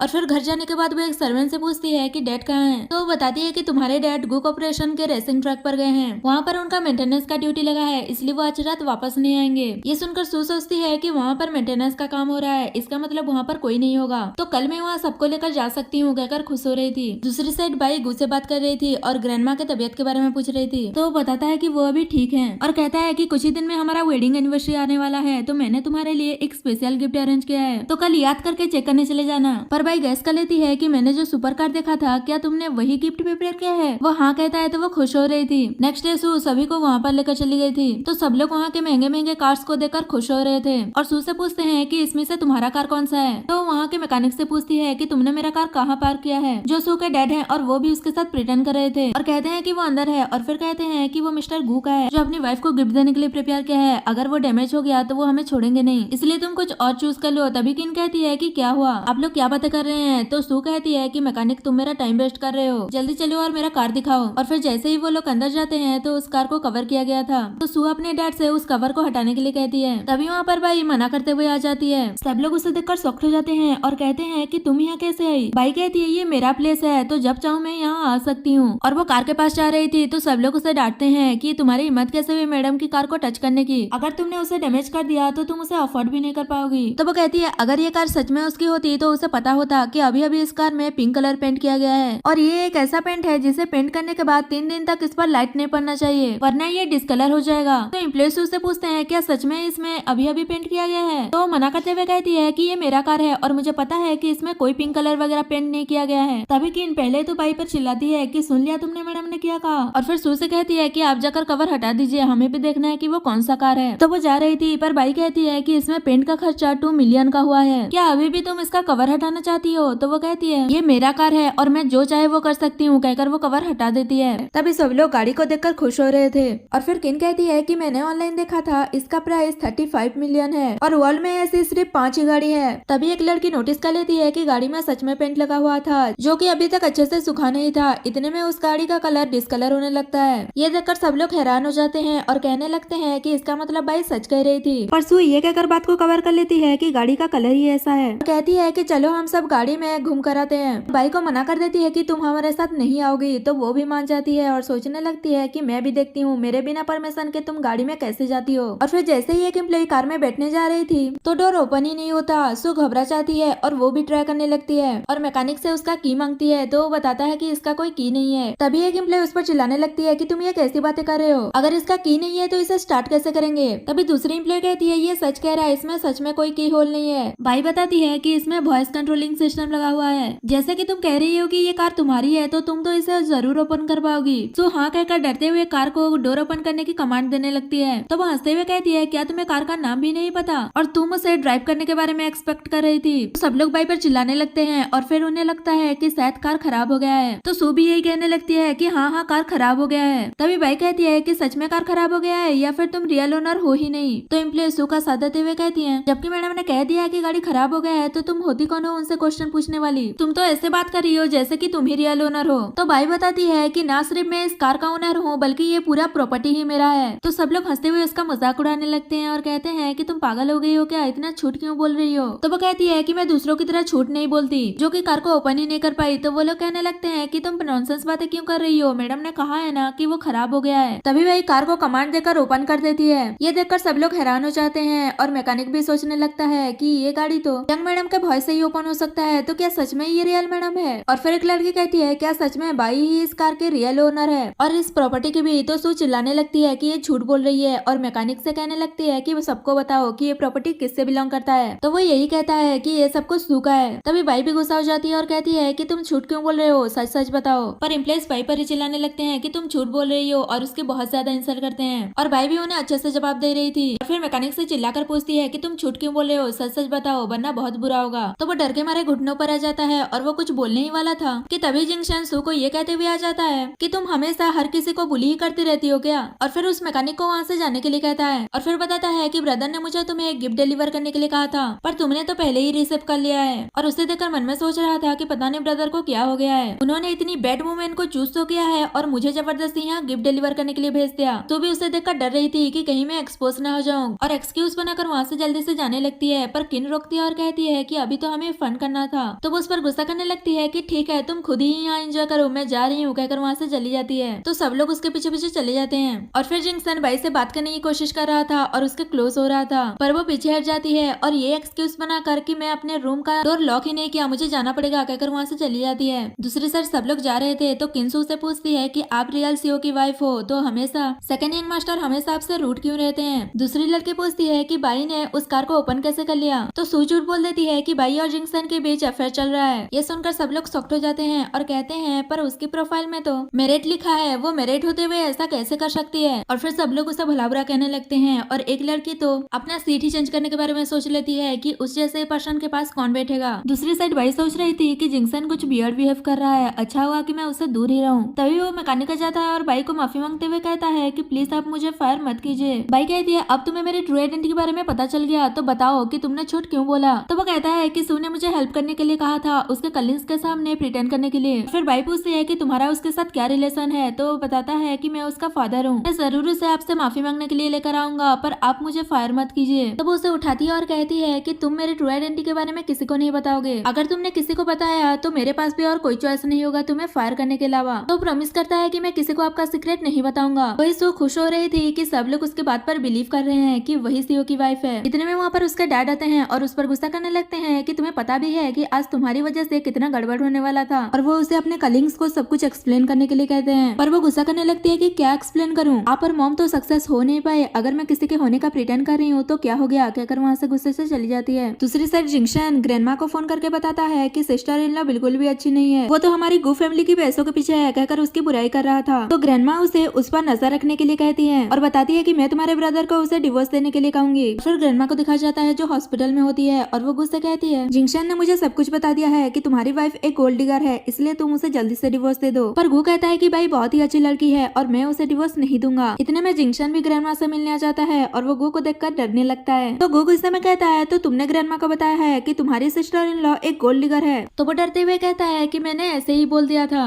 और उससे बचने के लिए ग्रैंडमा से कहता है, पहले मुझसे मिस्टेक हो गया था, अब सिस्टर इन लॉ के साथ थोड़ा सा टाइम स्पेंड करने के बाद पता चला कि वो इतनी भी बुरी नहीं है। गो भी ग्रैंडमा से कहता है कि इससे शायद कुछ मिस्टेक हो गया है। और वो 3 दिन के बाद होने वाले गो ग्रुप के ऑक्शन में ग्रैंडमा को एक बार उसकी वाइफ से मिलने के लिए कहता है। भले ही वो उसे पसंद न करे तो ग्रैंडमा मान जाती है। उसके बाद दोनों ब्रदर्स बाहर आते हैं और फिर गो कहता है, क्या तुम मरना चाहते थे इसलिए तुमने ग्रैंडमा को अपने सिस्टर इन लॉ के बारे में ये सब कुछ कहा? तो वो कहता है, पता नहीं उस वुमेन ने आपको कौन सा लव पॉइजन दे दिया है जिससे आप ग्रैंडमा की बात भी नहीं सुन रहे। गो कहता है, तुम अपने काम से काम रखो, अगर तुमने मेरे पीठ पीछे गसिप करने की कोशिश की तो मैं तुम्हें गो फैमिली से बाहर निकाल दूंगा। तो जिंगशन कहता है, मैंने अभी अभी आपकी हेल्प की और आप मुझे एटीट्यूड दिखा रहे हैं। तो वो पूछता है कि बताओ तुम्हें क्या चाहिए? वो कहता है, मुझे भी हेल्प चाहिए और बताता है कि मैं आपकी वाइफ के कलिंग में इंटरेस्टेड हूँ। मैंने उसे अप्रोच करने की कोशिश किया था पर वो मुझे भाव ही नहीं देती। गो कहता है, पहली बार तुम्हें किसी वुमेन ने भाव ही नहीं दिया? वो कहता है, हाँ क्योंकि वो डिफरेंट है। पर गो हेल्प करने के लिए मना करते हुए कहता है कि पता नहीं तुम्हारी कितनी सारी गर्लफ्रेंड रह चुकी हैं, पर तुम जो कुछ भी करते हो बाहर करो, इससे मुझे कोई प्रॉब्लम नहीं है, पर तुम मेरे कंपनी के एम्प्लॉयज के साथ मैसअप मत होना कहकर जाने लगता है। और वो बेचारा कहता रह जाता है कि इस बार मैं सीरियस हूँ। नेक्स्ट डे ऑफिस में बाई को सब लोग बुली करने के बारे में सोच रहे थे तो एक एम्प्लॉय कहती है कि ये कुछ ज्यादा तो नहीं हो जाएगा ना? पर वो उसकी बात नहीं सुनते और बाई को बुली करते हुए कहते हैं, पता नहीं तुम जैसे मैरिड वुमेन यहाँ क्या कर रही है जो दूसरे मैन को फूल बनाती है। ये सुनकर बाई पूछती है कि ये तुम क्या कह रही हो?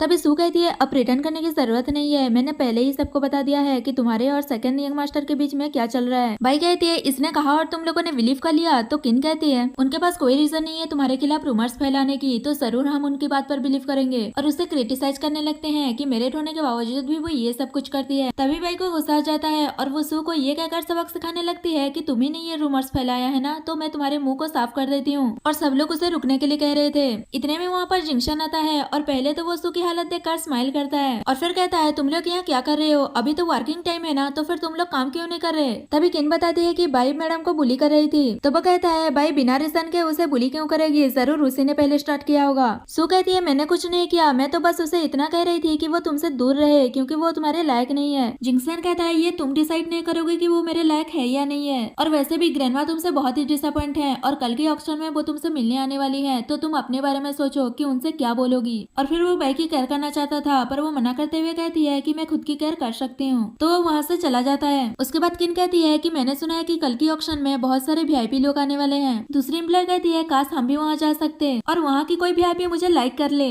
तभी बाई कहती है, ये इतना मुश्किल भी नहीं है, सू तो सीओ की वाइफ है ना, तो वो हमें वहाँ ले जा सकती है। तो एम्प्लॉय उससे कहती है कि हमें भी अपने साथ वहाँ लेकर चलिए ना। तो वो कुछ नहीं बोल रही थी। तो बाई कहती है, क्या हुआ, क्यों कुछ नहीं बोल रही हो? कहीं तुम्हें ही तो इन्विटेशन नहीं मिला? तो वो गुस्से में कह देती है कि हाँ मैं सबको लेकर चलूंगी पर तुम नहीं आ सकती। उसके बाद वो मेट से मिलने जाती है और कहती है कि मैंने जो तुमसे कहा था लाने के लिए क्या वो लाई हो? तो वो उसे ऑक्शन पार्टी का इन्विटेशन कार्ड देती है। असल में सू ने उसे इन्विटेशन कार्ड लाने के लिए कहा था, इसलिए वो गू फैमिली से चुरा कर लेकर आई है और उसे समझाती है कि वहाँ पर बहुत ही रिच और वीआईपी लोग जाते हैं, हम जैसे लोग वहाँ नहीं जाते हैं, तुम वहाँ कंफर्टेबल नहीं होगी। पर वो कहती है कि मैंने तुम्हें बस कार्ड लाने के लिए कहा था, ये सब कुछ कहने के लिए नहीं। फिर भी वो उसे समझा रही थी कि कुछ इलीगल और गलत काम मत करना, पर वो वहाँ से चली जाती है। नेक्स्ट डे ऑक्शन में दिखाया जाता है, सू सबके साथ ऑक्शन पार्टी में पहुंच जाती है और वहाँ पर बाई को देखकर गुस्से में उससे जाकर पूछती है कि तुम यहाँ क्या कर रही हो? यहाँ पर बहुत ही पावरफुल और रिच लोग आते हैं, तुम्हारी तरह नहीं किसी को सेड्यूस करके। और वो लोग उसे जाने के लिए कह रहे थे। तो वो कहती है, तुम लोग चाहते हो कि मैं यहाँ से चली जाऊँ, पर किसी ने मुझे पर्सनली बेक किया है यहाँ आने के लिए। ये सुनकर सब लोग उसकी मजाक उड़ाने लगते हैं कि सब लोग यहाँ आने के लिए डेस्परेट होते हैं, ऐसे में तुम जैसे एक मामूली सी इंटर्न को यहाँ आने के लिए कौन ही बेक करेगा? तो वो बताती है कि गू ग्रुप के सीईओ ने मुझे यहाँ आने के लिए बेक किया है। ये सुनते ही वो लोग हंसने लगते हैं और सू कहती है कि तुम तो बहुत अच्छा प्रिटेंड करती हो कि गू ने तुम्हें यहाँ आने के लिए बेक किया है, अब तो तुम ये भी कहोगी कि वो तुम्हें बहुत प्यार करता है। बाई कुछ कहती इससे पहले जिंक्शन वहाँ आ जाता है और कहता है कि वो सही कह रही है, मैं उसे लाइक करता हूँ। ये सुनकर तो सबके साथ साथ बाई भी शॉक्ड हो जाती है और कहती है, शायद तुम्हें कुछ मिसअंडरस्टैंडिंग हो गई है, कहकर वो एक्सप्लेन करने ही वाली थी कि तभी वहाँ पर ऑक्शन स्टार्ट हो जाता है। तभी जिंक्शन बाई से कहता है कि अभी ऑक्शन स्टार्ट होने ही वाला है और मुझे नहीं लगता कि तुम इन लोगों के साथ बैठोगी। और वो कुछ कहता है, इससे पहले ही बाई मना करते हुए कहती है, मैं अपने आप बैठ जाऊंगी, आप अपनी सीट पर जाकर बैठ जाइए। पर वो भी बहाना करके उसके साइड में ही बैठ जाता है। तो बाई सोचने लगती है कि पता नहीं इस बंदे को क्या हो गया है। ये सब देखकर किन कह रही थी कि पता नहीं इस बाई ने सेकंड यंग मास्टर को कौन सा लव पसंद दे दिया है। तभी सू कहती है, मैं इस बात को ऐसे ही नहीं जाने दूंगी और अपने ब्रदर इन लॉ को ये सब फेस नहीं करने दूंगी।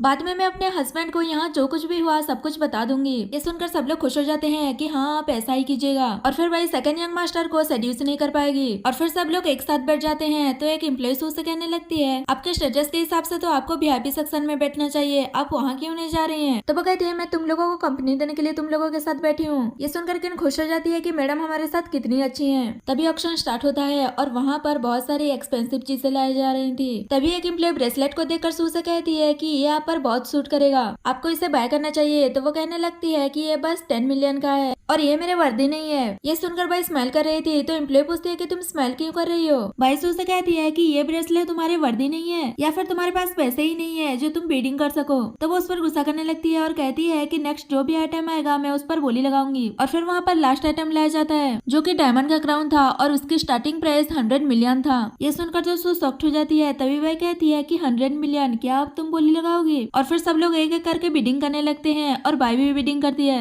ये देखकर जंक्शन को लगता है कि शायद बाई को वो पसंद आ गया है और वो उसके लिए बाय करने के लिए बिडिंग करता है। वहाँ पर गू का सेक्रेटरी भी थी और उसे भी लगता है कि शायद बाई को वो क्राउन पसंद आ गया है और गू को फोन करके बताती है। तो वो कहता है चाहे कुछ भी हो जाए उसे बाय कर लेना। तो वो 300 मिलियन का बिडिंग करती है। उसे देखकर किन कहती है कि ये तो मिस्टर गू का सेक्रेटरी है, लगता है कि मिस्टर गू ये आपको देकर अपना लव कन्फेस करने के लिए बाय कर रहे हैं। ये सुनकर तो वो भी खुश होने लगती है और कहती है कि थोड़ा लो प्रोफाइल रखो, ये बस डायमंड का क्राउन ही तो है। तो वो लोग कहने लगते हैं कि जब मिस्टर गू आपको ये दे देंगे तो हमें थोड़ा टच करने दीजिएगा। तो वो मान जाती है। ये सब कुछ देखकर भाई सोच रही थी कि मैं भी देखूंगी जब गू यहाँ आएगा तो तुम ये सब कुछ कैसे हैंडल करोगी। तभी जिंक्शन ये सोचकर फिर से बिडिंग करने लगता है कि मैं इस क्राउन को भाई को देखकर अपना लव कन्फेस करूंगा, पर सेक्रेटरी और ज्यादा अमाउंट की बिडिंग करती है। तो सू जिंक्शन से स्टॉप होने के लिए कहती है और कहती है कि तुम्हें भी पता है तुम्हारा ब्रदर ये मुझे देने के लिए बाय कर रहा है। ये सुनकर वो सोचता है कि पता नहीं ब्रदर को क्या हो गया है जो ये क्राउन अगली दिखने वाली वुमेन को देंगे, ये तो उसे सूट भी नहीं करेगा। और फिर फाइनली गो बिडिंग जीत जाता है। तभी सू को किसी का फोन आता है और वो कहता है कि अपना कार यहाँ से हटाओ, यहाँ कुछ प्रॉब्लम हो रहा है। तो एम्प्लॉइज कहते हैं कि आप यहाँ पर रुकिए, हम उस मैटर को संभाल लेंगे, कहकर वहाँ से चले जाते हैं। इतने में गो वहाँ पर आता है तो जिंक्शन उससे जाकर कहता है कि आपने इसे बाय क्यों कर लिया? इसे मुझे बाय करके उसे देना था जिसे मैं लाइक करता हूँ। तो वो कहता है कि मैंने पहले ही तुमसे कहा था कि तुम मेरे एम्प्लॉइज के साथ मैसअप मत होना।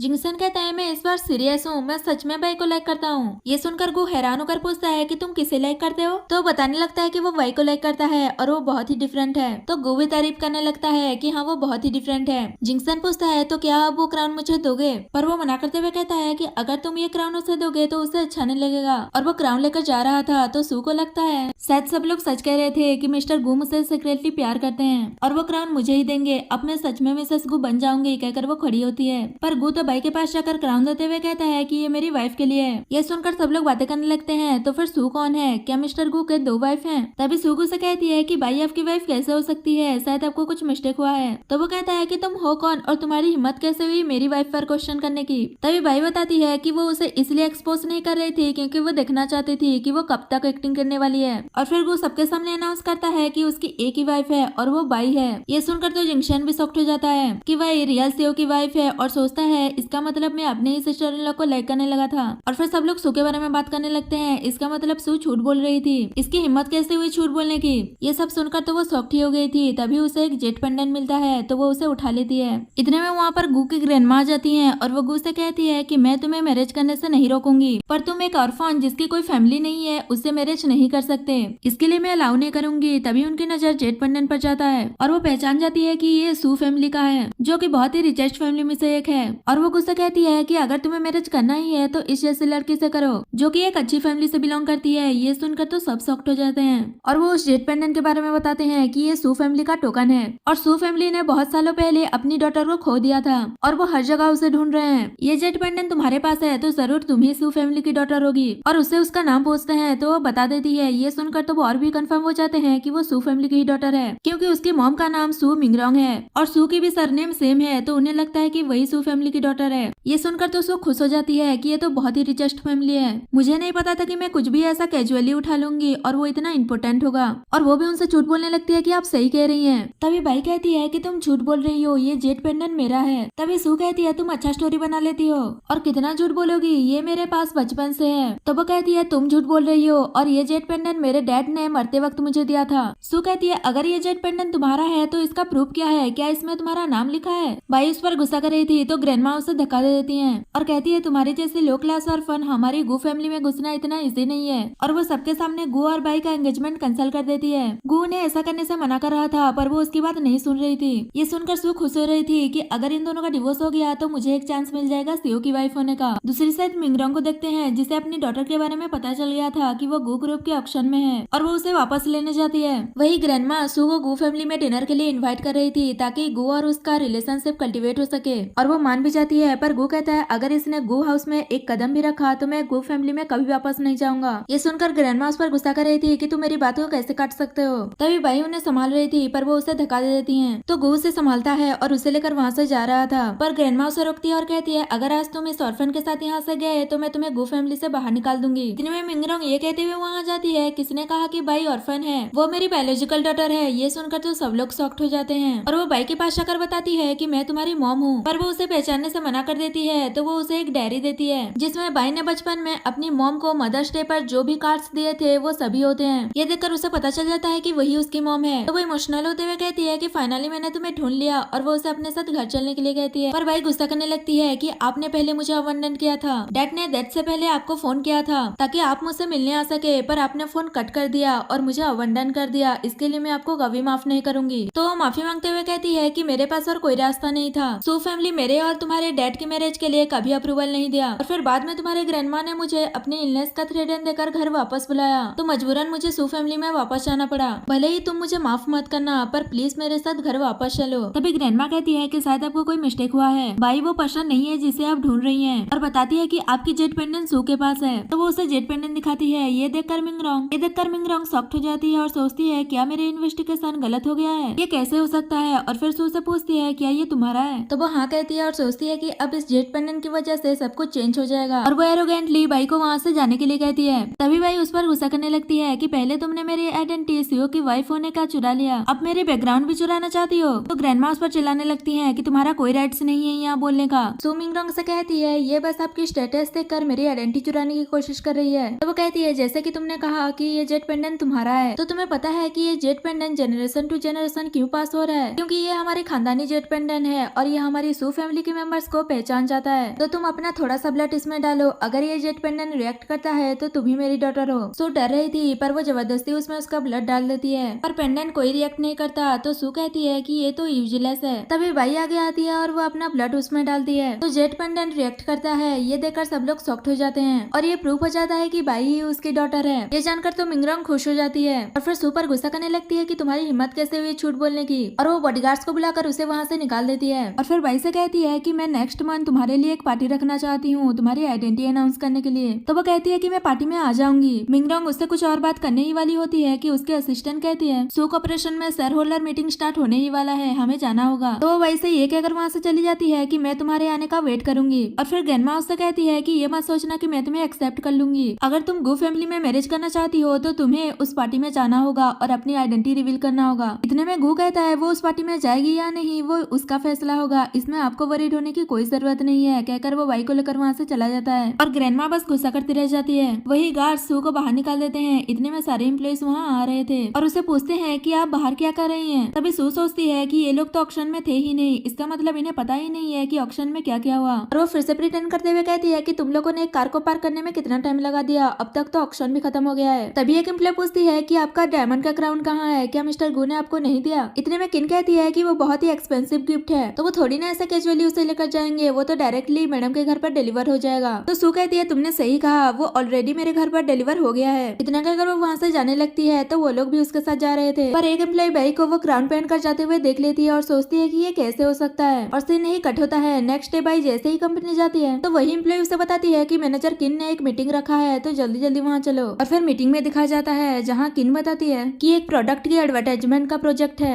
और पूछती है कि कौन इसे करना चाहता है, तो बाई कहती है मैं करना चाहती हूँ। तभी किन कहती है मुझे लगता है कि मैडम से ज्यादा सुइटेबल और कोई नहीं होगा इस प्रोजेक्ट के लिए, तो वही करेंगी। तभी बाई को लगता है कि शायद इन लोगों को सब कुछ सच पता चल गया है और वो मेरे बारे में बात कर रहे हैं, कहकर वो सबको थैंक यू कह रही थी। और किन कहती है कि किसने कहा कि हम ये प्रोजेक्ट तुम्हें दे रहे हैं, अब सीओ की वाइफ होने की प्रिटेंड करना बंद भी करो, और कितना करोगी। तो भाई सच बताने ही वाली थी, पर तभी सू कहती है ऑक्शन में मिस्टर गू ने मुझे क्राउन दिया, तो क्या तुम जलिस हो रही हो। इस सुनकर वो समझ आती है कि वो अभी भी प्रिटेंड कर रही है और वो कहने लगती है कि ऑक्शन में तुम पब्लिकली एक्सपोज हो गई थी, फिर भी तुम प्रिटेंड कर रही हो। पर सू भी उस पर चिल्लाने लगती है। तभी वो अच्छी वाली एम्प्लॉय दोनों को शांत करने की कोशिश करती है और फिर बातों बातों में उन दोनों में बेट लग जाता है कि दोनों ही एक एक प्रोजेक्ट बनाएंगी और दोनों में से जो भी हारेगा उसे गो ग्रुप छोड़कर जाना पड़ेगा। इस पर दोनों ही एग्री होती हैं और फिर बाई कहती है कि मैं पहले ही बता रही हूँ कि इसके लिए मुझे एक बार अवार्ड भी मिल चुका है, तो बाद में मुझे मत बोलना कि मैंने तुम्हें वार्न नहीं किया था। पर कोई भी उसकी बात पर बिलीव नहीं करता और हंसकर उसकी मजाक उड़ा देते हैं और फिर वो वहाँ से चली जाती है। सू सोच रही थी कि एक बार मैं तुम्हें गो ग्रुप से बाहर निकाल दूं, उसके बाद मैं यहाँ सीईओ की वाइफ होने का प्रिटेंड करते हुए रह सकती हूँ। उसके बाद रात में कंपनी से सब लोग चले गए थे, बस वो दोनों ही थे। बाई अपना काम कर रही थी तो सू झाँक कर देखने की कोशिश करती है। बाई देख लेती है और कहती है कि तुम ये क्या कर रही हो, तो वो कहने लगती है सब लोग चले गए हैं, तुम अभी तक क्यों नहीं गई। बाई कहती है इससे तुम्हारा कोई लेना देना नहीं है, अगर तुम्हें जाना है तो तुम जाओ। तो सू वहाँ से चली जाती है और फिर थोड़ी देर बाद बाई अपना काम खत्म करने के बाद वो भी चली जाती है। पर सू वापस आकर बाई का प्रोजेक्ट चुरा लेती है और उसके लैपटॉप से वो डिलीट कर देती है। नेक्स्ट डे जब बाई कंपनी आती है तो वो देखती है कि उसने जो स्क्रिप्ट बनाया था प्रोजेक्ट के लिए वो डिलीट हो गया है और फिर सबसे पूछती है कि किसने मेरा कंप्यूटर टच किया था। तभी सू कहती है ये तुम क्या कह रही हो, लास्ट नाइट तुम ही तो कंपनी से लास्ट गई थी। तभी किन कहने लगती है कि प्रिटेंड करना बंद करो और ये एडमिट कर लो कि तुमने अपना प्रोजेक्ट नहीं किया और स्क्रीनिंग होने से पहले यहाँ से चली जाओ ताकि एम्बैरेस न होना पड़े। इतने में वो अच्छी वाली एम्प्लॉय पूछती है क्या तुमने अपना फाइल किसी और फोल्डर में सेव नहीं किया था। तो बाई मना करते हुए कहती है कि मैं भूल गई थी और फिर कहती है कि कोई बात नहीं, मैं बिना स्क्रिप्ट के भी शूट कर सकती हूँ। तो किन और वो सब मजाक उड़ाने लगते हैं और कहते हैं कि मैं भी देखूंगी तुम ये सब कुछ कैसे करोगी। नेक्स्ट सीन में स्क्रीनिंग पार्टी का दिखा जाता है जहाँ पर बाई और सू को अपना अपना वर्क प्रेजेंट करना था। सू पहले जाकर अपना वर्क प्रेजेंट कर देती है जिसे देखकर बाई समझ जाती है कि ये तो मेरा है। उसका वर्क सबको अच्छा लगता है पर किन और वो एम्प्लॉय सू की कुछ ज्यादा ही तारीफ कर रहे थे कि आपका वर्क तो बहुत ही यूनिक है। इतने में वो अच्छी वाली एम्प्लॉय कहती है कि स्टार्टिंग तो बहुत अच्छा था पर एंडिंग इतना भी अच्छा नहीं था। ये सुनकर सू गुस्सा तो करती है पर वो कुछ कहती नहीं और फिर बाई से जाकर कहती है कि जाओ अपना वर्क प्रेजेंट करो। तो वो जाकर अपना वर्क प्रेजेंट करती है पर दोनों की वीडियो स्टार्टिंग में सेम ही था और फिर बाई सबके सामने ये प्रूव करती है कि सू ने उसका आइडिया चुरा लिया था। और फिर जैसे ही उसके प्रोजेक्ट की एंडिंग देखते हैं सब लोगों को बहुत अच्छा लगता है और फिर बाई से पूछते हैं कि आपके वीडियो के लास्ट में जो लोगो है वैसा ही लोगो लास्ट ईयर जिसने अवार्ड जीता था उसके वीडियो पर भी था, तो क्या वो वीडियो भी तुम्हारा था। तो बताते हैं कि हाँ वो मेरा ही वीडियो था। ये सुनते ही वो लोग उसकी तारीफ करने लगते हैं कि वो एड तो बहुत चला था और बहुत अर्निंग की थी। इतने में किन कहने लगती है कि ये कैसे हो सकता है, ये तो बस एक छोटी सी इंटर्न है, आप जिस बिग शॉट की बात कर रहे हैं वो बाई नहीं हो सकती।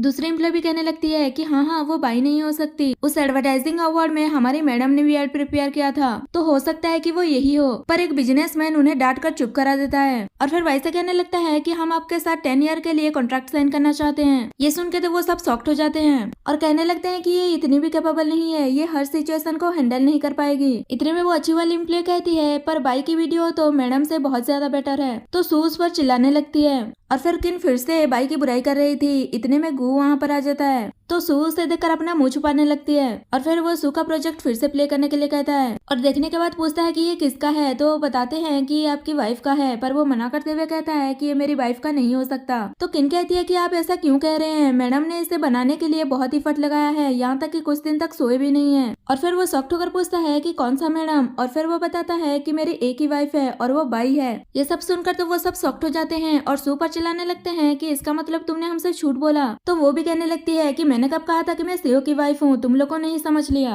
और फिर वो लोग डरने लगते हैं कि हमने रियल सीईओ की वाइफ के साथ ही गलत कर दिया। तभी बाई सू से कहती है कि मैंने पहले ही कहा था कि सुधर जाओ पर तुम नहीं सुधरी और उन दोनों एम्प्लॉयज पर भी चिल्लाती है कि तुम जैसे एम्प्लॉयज अगर गू ग्रुप में रहे तो वो बर्बाद हो जाएगा। ऐसा कहकर वो उन तीनों को फायर कर देती है और बॉडीगार्ड्स को बुलाकर उन्हें वहाँ से भगा देती है। बाई ने उस अच्छी वाली एम्प्लॉय को फायर नहीं किया था तो वो आकर उसे माफी मांगती है तो बाई उसे माफ कर देती है। नेक्स्ट सीन में बाई गू के साथ होती है तो वो बता रहा था कि आज सू फैमिली की रीयूनियन पार्टी है। तो वो बताती है कि उसे जाने का मन नहीं है और दोनों अपना थोड़ा क्वालिटी टाइम स्पेंड कर रहे थे। इतने में जिंक्शन वहाँ आता है और उन्हें बताता है कि ग्रैंडमा की तबीयत खराब हो गई है और वो हॉस्पिटल में है। तो वो लोग हॉस्पिटल जाने लगते हैं। नेक्स्ट सीन में वो लोग ग्रैंडमा से मिलने पहुंच जाते हैं और पूछते हैं कि ये सब कैसे हो गया। तो जिंक्शन बताता है जब बाई ने मना कर दिया कि वो सू फैमिली की रीयूनियन पार्टी में नहीं जाएगी तो ग्रैंडमा बहुत गुस्सा हो गए और उनकी तबीयत खराब हो गई। ग्रैंडमा भी बाई से कह रही थी कि तुम्हें सू फैमिली की रीयूनियन पार्टी में जाना चाहिए। तो बाई उनकी कंडीशन देखकर पार्टी में जाने के लिए मजबूरन मानना ही पड़ता है। दूसरी साइड सू फैमिली में बाई के ग्रैंडफादर उसके घर वापस आने से खुश नहीं थे और कहते हैं मैं नहीं चाहता कि वो इलिजिबेट चाइल्ड घर वापस आए और यान को उसके साथ इनहेरिटेंस के लिए फाइट करना पड़े। मैं इसका परमिशन नहीं दूंगा। तो मिंगरोंग मना करते हुए कहती है कि मैंने डिसीजन ले लिया है। तो वो उस पर गुस्सा करने लगते हैं कि भले ही तुम रिचेस्ट वुमेन बन जाओ पर मैं अभी भी तुम्हारा फादर हूँ। तो वो भी कहती है कि अच्छा है कि आपको याद है आप ही की वजह से मेरी लव लाइफ बर्बाद हो गई और इस बार मैं ऐसा नहीं होने दूंगी। तो ग्रैंडपा के गुस्से में तबीयत खराब होने लगती है तो यान कहती है गॉड मदर आपको तो पता है कि ग्रैंडपा की हार्ट की कंडीशन अच्छी नहीं है, तो वो इतना स्ट्रेस बर्दाश्त नहीं कर पाएंगे, इसलिए क्यों ना हम आज की फैमिली रियूनियन पार्टी को पोस्टपोन कर दें। ये सुनते ही वो उस पर गुस्सा करने लगती है कि कौन है तुम्हारी गॉड मदर, भले ही मेरे डैड तुम्हें एक्सेप्ट कर चुके हो पर मैं नहीं, और मेरे जो भी एसेट्स हैं वो सब मेरे बायोलॉजिकल डॉटर को मिलेगा, तुम्हें एक पेनी भी नहीं मिलेगा, कहकर वो वहाँ से चली जाती है। ये देखकर ग्रैंडपा उस पर गुस्सा कर रहे थे तो यान कहती है कि आप चिंता मत कीजिए, पार्टी में मैं सबके सामने बाई को इतना ही ह्यूमिलेट करूंगी कि वो सू फैमिली में आने का सोचेगी भी नहीं। नेक्स्ट सीन पार्टी में दिखा जाता है जहाँ यान मिंगडोंग को कहती है कि लगता है मेरी सिस्टर नहीं आने वाली, हमें आज की पार्टी कैंसिल कर देना चाहिए। इतने में बाई ये कहते हुए वहाँ जाती है कि किसने कहा मैं यहाँ नहीं आने वाली। मिंगडोंग उसे देखकर खुश हो जाती है कि फाइनली तुम यहाँ आ गई, और फिर बाई को सबसे इंट्रोड्यूस कराती है कि ये मेरी डॉटर है और गू ग्रुप की एक लौती हायर। ये सुनकर सब लोग बातें करने लगते हैं कि पहले ये ऑर्फन थी और अब देखो ये सू फैमिली की हायर बन गई है, कितनी लकी है ये। बाई भी अपने मॉम से कहती है कि ये सब कुछ क्या है, आपने तो कहा था कि ये बस एक फैमिली रियूनियन पार्टी है। तो वो कहती है पागल लड़की, मेरा जो कुछ भी है फ्यूचर में नेचुरली तुम्हारा ही तो होगा। उसके बाद यान किसी जाओ नाम के बंदे को पार्टी में बुला रही थी और कहती है कि तुम हमेशा से कुछ एक्साइटिंग करना चाहते थे ना, अब मौका है, आ जाओ। थोड़ी देर बाद वो आ भी जाता है और उसे पूछता है कि बताओ क्या काम है, तो बाई को दिखाकर बताती है कि वो सू फैमिली की हायर है, तुम हमेशा से किसी वेल्दी वुमेन के साथ प्ले करना चाहते थे ना, कहकर उसे एक टाइप का मेडिसिन देती है। तो वो मान जाता है और वो जाकर ड्रिंक में वो मेडिसिन मिला देता है। पर भाई पास में ही खड़ी होकर टचअप कर रही थी, तभी वो मिरर में सब कुछ देख लेती है और उसे पता चल जाता है। और फिर जब उसे अच्छे से बात करता है कि हमारी जाओ फैमिली और तुम्हारी सू फैमिली बिजनेस पार्टनर्स हैं, और वो ऐसे ही बातें करे जा रहा था, तभी भाई चुपके से उस ड्रिंक को चेंज कर देती है और फिर जाओ उसे ड्रिंक करने के लिए देता है। तो दोनों ही ड्रिंक करते हैं, पर मेडिसिन वाला वाइन जाओ ने पिया था, इसलिए थोड़ी देर बाद उसे उसका नशा होने लगता है। तो भाई उसकी केयर करने की नाटक करती है कि क्या हुआ, तुम्हें अच्छा फील नहीं हो रहा है क्या, चलो मैं तुम्हें रूम तक छोड़कर आती हूँ, कहकर उसे लेकर चली जाती है। ये देखकर यान खुश हो रही थी कि उसका प्लान कामयाब हो गया। और फिर थोड़ी देर बाद मिंगडोंग सभी को पार्टी में आने के लिए थैंक यू कहती है और वो बाई को बुलाती है ताकि वो भी कुछ कह सके, पर वो वहाँ पर नहीं होती। अभी यान कहती है कि मैंने सिस्टर को किसी मैन के साथ रूम में जाते हुए देखा। ये सुनते ही वो घबरा जाती है और उसे ढूंढने के लिए जाती है। वो लोग जैसे ही उस रूम के बाहर पहुँचते हैं, वहाँ से आ रहे अजीब अजीब आवाज को सुनकर वो और भी घबरा जाती है और वो जल्दी से उस रूम का कार्ड मंगवाती है, पर डोर अनलॉक नहीं होता और यान भी बाई के बारे में भड़काने में लगी हुई थी। तो मिंगडोंग खुद ही दरवाजा तोड़कर अंदर चली जाती है, पर अंदर तो बस चाओ था, बाई नहीं थी। ये देखकर यान शॉक्ड हो जाती है कि अगर बाई यहाँ नहीं है तो कहाँ गई। इतने में बाई गो के साथ बाहर से आती है और पूछती है क्या तुम मुझे ढूंढ रही हो। उसे देखकर यान शॉक्ड हो जाती है कि तुम यहाँ कैसे। तो वो बताती है कि उसने कुछ ज्यादा ही ड्रिंक कर लिया था, इसलिए वो थोड़ी देर के लिए फ्रेश एयर लेने के लिए बाहर गई थी। और फिर मिंगडोंग से पूछती है कि तुम सडनली पार्टी से चली क्यों गई थी। अभी मिंगडोंग रिलैक्स होती है और सभी से कहती है कि हमें गलत इन्फॉर्मेशन मिला था, तो हमें पार्टी में वापस जाना चाहिए। इतने में सब नशे में यान को कहने लगता है कि तुम मत जाओ, और उसकी बातों से मिंगडोंग को समझ आ जाता है कि यान ने बाई को ड्रग देने की कोशिश की थी और उस पर गुस्सा करती है। तो गू बाई से पूछता है क्या उसने तुम्हें ड्रग दिया है। तो बताती है कि उसने ट्राई तो किया था पर मैंने सब हैंडल कर लिया, और बताती है कि उसने किस तरह से ड्रिंक को चेंज कर दिया था और ड्रंक जाओ को कमरे में लाकर छोड़ दिया। उसके बाद उसने गो को फोन करके बुला लिया था। यह सब सुनने के बाद यान कहने लगती है कि मैंने ऐसा कुछ नहीं किया, मैं अपनी ही सिस्टर के साथ ऐसा कैसे कर सकती हूँ। जाओ तो नशे की हालत में उसकी सारी पोल खोल रहा था कि आप रिटर्न क्यों कर रही हो, तुम ही तो ये चाहती थी। ये जाने के बाद तो मिंगडोंग उस पर बहुत गुस्सा कर रही थी और उसे वहाँ से निकाल रही थी। इतने में ग्रैंडपा वहाँ आते हैं और वो यान की साइड लेते हुए कहते हैं कि किसकी हिम्मत हुई इसे बाहर निकालने की, अगर तुम्हें उसे बाहर निकालना है तो पहले मुझे बाहर निकालना होगा। ये मत भूलो कि मैंने यान को अपनी ग्रैंड डॉटर अडॉप्ट किया है, वो ओल्ड एज में मेरी केयर करेगी, तुम उसे कैसे बाहर निकाल सकती हो। तो वो हंसते हुए कहती है कि आपको क्या लगता है कि आपके ओल्ड एज में ये आपकी केयर करेगी, ये वो सू फैमिली का पैसा देकर आपके पास आई है और कुछ नहीं। और वो फिर भी कह रहे थे कि तुम इसे बाहर नहीं निकाल सकती। मिंगडोंग कहती है तो ठीक है, अगर ये नहीं जाएगी तो मैं बाई को लेकर चली जाऊंगी। वो कहते हैं अगर तुम्हें जाना है तो जाओ, पर सू कॉर्पोरेशन के सारे शेयर्स हैंड ओवर करके जाओ, मैं ये सब यान को देना चाहता हूँ। ये सुनकर यान एक्टिंग करने लगती है कि मैं ये सब कुछ कैसे ले सकती हूँ। और फिर जैसे ही ग्रैंडपा दोबारा कहते हैं तो वो जल्दी से मान जाती है। मिंगडोंग कहती है अगर आप यही चाहते हैं कि मैं सारे शेयर्स हैंड ओवर कर दूं तो ठीक है, अभी मेरे पास 98% शेयर्स हैं, तो मार्केट प्राइस के हिसाब से और आपको डिस्काउंट देकर भी 100 बिलियन होता है, तो इतना दे दीजिए। वो कहते हैं कि तुम मुझे अपनी फादर मानती भी हो या नहीं। मिंगडोंग कहती है पहले आपने मुझे डॉटर की तरह ट्रीट नहीं किया और बाई को एक्सेप्ट नहीं कर रहे, तो आप मुझे ब्लेम कैसे कर सकते हैं, कहकर वो बाई को लेकर वहाँ से चली जाती है। एक्शन में वो बाई को समझा रही थी कि तुम ग्रैंडपा की बात को दिल पर मत लेना, पर मैं जो कुछ भी कह रही थी वो सब सीरियस था, मैं सच में चाहती हूँ कि तुम सू कॉर्पोरेशन को टेक ओवर कर लो। तो मना करते हुए कहता है कि अभी मेरा ऐसा कुछ प्लान नहीं है। इतने में गू कहता है तुम हमेशा से आर्ट इंडस्ट्री में काम करना चाहती थी ना, तो मैंने सुना कि सू कॉर्पोरेशन में आर्ट रिलेटेड वर्क होते हैं, तो तुम्हारे लिए एक अच्छा अपॉर्चुनिटी होगा। ये सुनकर भाई मान जाती है, पर वो ये कंडीशन रखती है कि पहले वो इंटर्न के तौर पर जाएगी। तो मिंगडोंग उसके बाद मान जाती है और कहती है कि मैं सारा अरेंजमेंट कर दूंगी। दूसरी साइड जिंगसन ग्रैंडमा को कह रहा था क्या उन दोनों को ऐसे फोर्स करना सही रहेगा, तो वो कहती है मैं तुम्हारे ब्रदर के अच्छे के लिए तो ये सब कुछ कर रही हूँ, और मन में सोचती है कि सू ग्रुप के हेल्प से हमारा गू ग्रुप बहुत आगे जाएगा। इतने में गू और बाई भी वहाँ जाते हैं तो ग्रैंडमा बाई से बहुत अच्छे से बात करने लगती है और कहती है तुम बहुत टायर्ड हो गई होगी, मैं तुम्हारे लिए टी बना दूंगी। तभी गो कहता है आपकी तो तबीयत खराब थी और अब आप में इतनी एनर्जी कहाँ से आ गई जो आप बाई के लिए टी बनाएंगी। वो कहती है कि डॉक्टर ने कहा है कि इतना कुछ सीरियस नहीं था और उसने मुझे डिस्चार्ज भी दे दिया। पर बाई समझ जाती है कि सू फैमिली के टाइटल की वजह से ग्रैंडमा चेंज हो गई है और उसके साथ ऐसा ट्रीट कर रही है। और फिर सब लोग घर के अंदर जाते हैं तो ग्रैंडमा बाई को टी बना कर देती है। तो वो टेस्ट करने के बाद बताती है कि अच्छा है और कहती है कि फ्यूचर में इतने छोटे छोटे काम को सर्वेंट को करने दीजिएगा क्योंकि मैं ये डिजर्व नहीं करती। तो वो थोड़ा सा गुस्सा करते हुए वहाँ से चली जाती है।